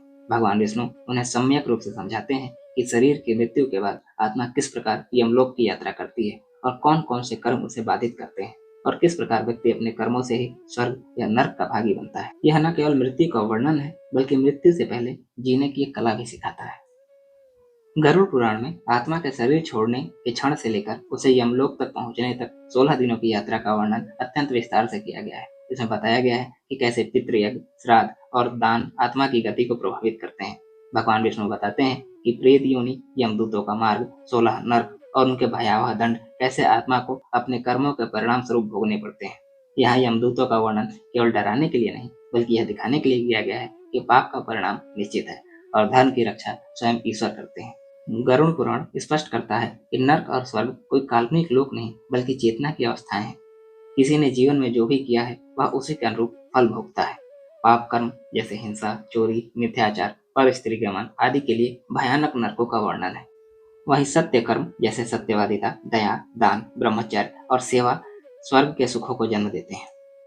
गरुड़ पुराण में 100 का संस्कार कैसे किया जाए, उसके साथ कौन से मंत्रों का उच्चारण, तिलदान, जलदान, गोदान और पिंडदान किया जाए, इसका स्पष्ट निर्देश दिया गया है। इसके पीछे उद्देश्य यह है कि मृत आत्मा पृथ्वी के आकर्षण से मुक्त हो सके और अपने लोक गति मार्ग पर बिना बाधा बढ़ सके। यह स्पष्ट करता है कि मृत्यु के समय संस्कार और भावना दोनों की पवित्रता आवश्यक है। गरुड़ पुराण में यह भी बताया गया है कि केवल यज्ञ, व्रत या तप से मोक्ष नहीं मिलता। अनासक्ति, शुद्ध भक्ति और ज्ञान के मार्ग से ही जीवन बंधन से मुक्त हो सकता है। यह संदेश देता है कि ईश्वर केवल आराधना से प्रसन्न नहीं होते और मनुष्य के व्यवहार, करुणा और विवेक से प्रसन्न होते हैं। इस पुराण में विष्णु ने ध्यान, भक्ति, नाम जप की महिमा भी बताई है। विशेष रूप से विष्णु सहस्त्रनाम और उनके गुणों का गान करने से जीवन में मृत्यु का भय समाप्त होता है और मनुष्य जीवन को एक साधना के रूप में देखने लगता है। अगला पुराण है पद्म पुराण। पद्म पुराण की कथा ब्रह्मांड की रहस्यमय सृष्टि से आरंभ होती है, जहाँ ब्रह्मा, विष्णु और महेश की त्रिमूर्ति उस अनंत ब्रह्म में सक्रिय होती हैं और सृष्टि क्रमशः उत्पन्न होती जाती है। विष्णु के नाभि कमल से उत्पन्न ब्रह्मा, फिर उनके द्वारा रचे गए मनु, प्रजापति, सप्तऋषि, यह सब किसी काल्पनिक मिथक की तरह नहीं, बल्कि चेतना के विभिन्न स्तरों का प्रतीक बनकर हमारे सामने आते हैं। पद्म पुराण एक और हमें बताता है कि यह जगत केवल स्थूल नहीं, सूक्ष्म और कारण स्तरों से जुड़ा हुआ है। युगों के क्रम, सतयुग से कलयुग तक धर्म के क्रमशः क्षीण होते जाने की व्यथा इस पुराण की गहराइयों में स्पंदित होती है। पद्म पुराण में विभिन्न तीर्थों जैसे काशी, प्रयाग, बद्री, गया, पुष्कर, द्वारिका, जगन्नाथपुरी जैसे स्थानों का उल्लेख आता है। तीर्थ यात्रा केवल यात्रा की वस्तु नहीं रह जाते, वे आत्मा की ऊर्ध्वगति का केंद्र बन जाते हैं। यह पुराण प्रत्येक व्रत को आचरण और भावनात्मक गहराई से जोड़ता है, चाहे वह एकादशी का उपवास हो या तुलसी विवाह। हर परंपरा के पीछे एक आध्यात्मिक वैज्ञानिक दृष्टि है, जिसे पद्म पुराण बहुत कोमलता से समझाता है। यह पुराण बताता है कि जब हम अपने जीवन में शुद्धता, संयम और सेवा का भाव लाते हैं, तभी हमारे कर्म फलदायी होते हैं। पद्म पुराण में राम कथा का भी वर्णन आता है। राम न केवल राजा या अवतार हैं, बल्कि वे मर्यादा के मूर्तिमान स्वरूप हैं। उनके जीवन का हर प्रसंग, वनवास, सीता की खोज, रावण वध, धर्म और विवेक के बीच निरंतर चलते द्वंद्व को दर्शाता है। यहाँ राम की कथा केवल ऐतिहासिक आख्यान नहीं, बल्कि मानव चेतना की आदर्श गाथा बन जाती है। कलयुग के विषय में यह पुराण कहता है कि यद्यपि यह युग अधर्म, पाखंड और अविवेक से भरा हुआ है, फिर भी केवल हरि नाम से ही मुक्ति संभव है। जब बाह्य आडंबर निष्फल हो जाएं, तब सच्चा आंतरिक समर्पण ही अंतिम साधन होता है। यही कारण है कि पद्म पुराण तुलसी की महिमा, श्री कृष्ण नाम जप, भगवत भक्ति और संत संगति को कलयुग का सबसे प्रभावशाली उपाय मानता है।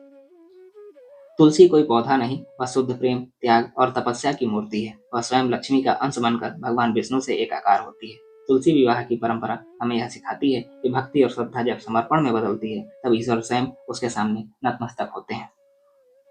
हमारा अगला और अंतिम पुराण है ब्रह्मांड पुराण।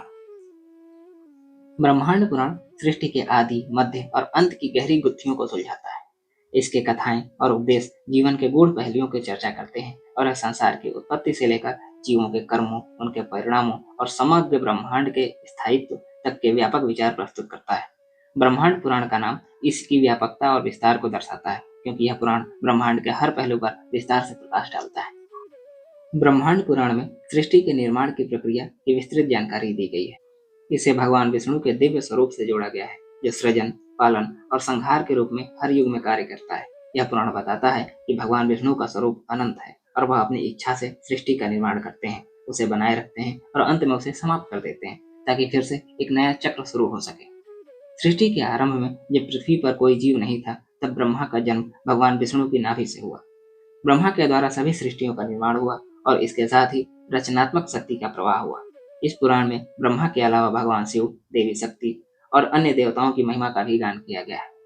यह पुराण सृष्टि के जन्म, उसके पलायन और पुनः निर्माण की प्रक्रिया को कई रूपों में प्रस्तुत करता है, ताकि यह स्पष्ट किया जा सके कि यह चक्र निरंतर चलता रहता है। इसमें बताया गया है कि जब सृष्टि का अंत होता है, तो सब कुछ एक बड़े महासागर में विलीन हो जाता है और फिर भगवान विष्णु की इच्छा से ही सृष्टि का पुनः निर्माण होता है और यह चक्र हमेशा चलता रहता है।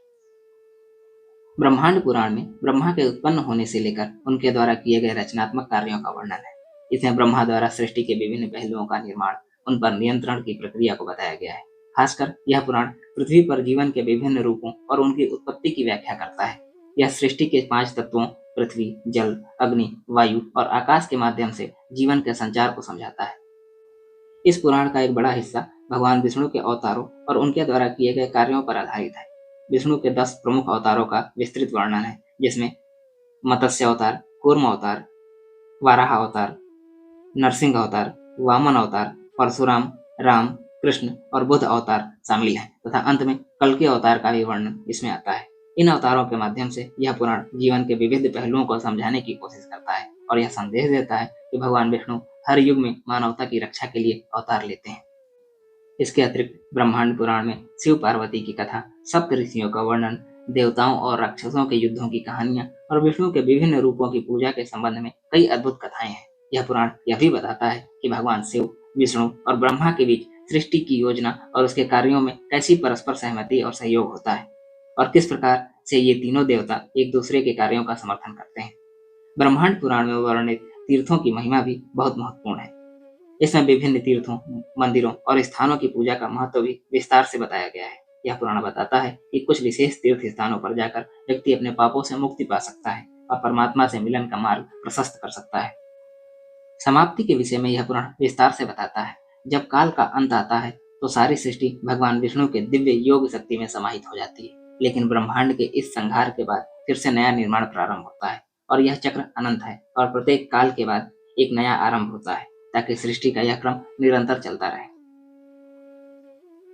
तो दोस्तों, यह था भारत के सनातन धर्म में विशेष महत्व रखने वाले 18 प्रमुख पुराणों की विषय वस्तु का वर्णन। और जैसा कि मैंने वीडियो के शुरुआत में ही कहा था, इन पुराणों को उपयोगिता की दृष्टि से देखा जाना चाहिए और इनमें जो बातें आज हमारे काम की हों, उसे हमें सहर्ष स्वीकार करना चाहिए। मैं एक बार फिर से निवेदन कर दूं, यह वीडियो किसी भी पुराण की सत्यता का दावा नहीं करता। मेरा उद्देश्य आप तक जानकारी पहुंचाना है। वैसे आप विचार कीजिए, यदि यह सब कुछ कल्पना भी हो, तब भी इसमें गहरा दार्शनिक और आध्यात्मिक संदेश पिरोया गया है। आपको हमारा यह प्रयास कैसा लग रहा है, कमेंट बॉक्स में बताइए और इस वीडियो को अपने दोस्तों में भी शेयर कीजिए। और यदि अभी तक आपने हमारा चैनल सब्सक्राइब न किया हो तो कृपया चैनल सब्सक्राइब कर लीजिए। हम आपसे मिलते हैं किसी अन्य वीडियो में। धन्यवाद।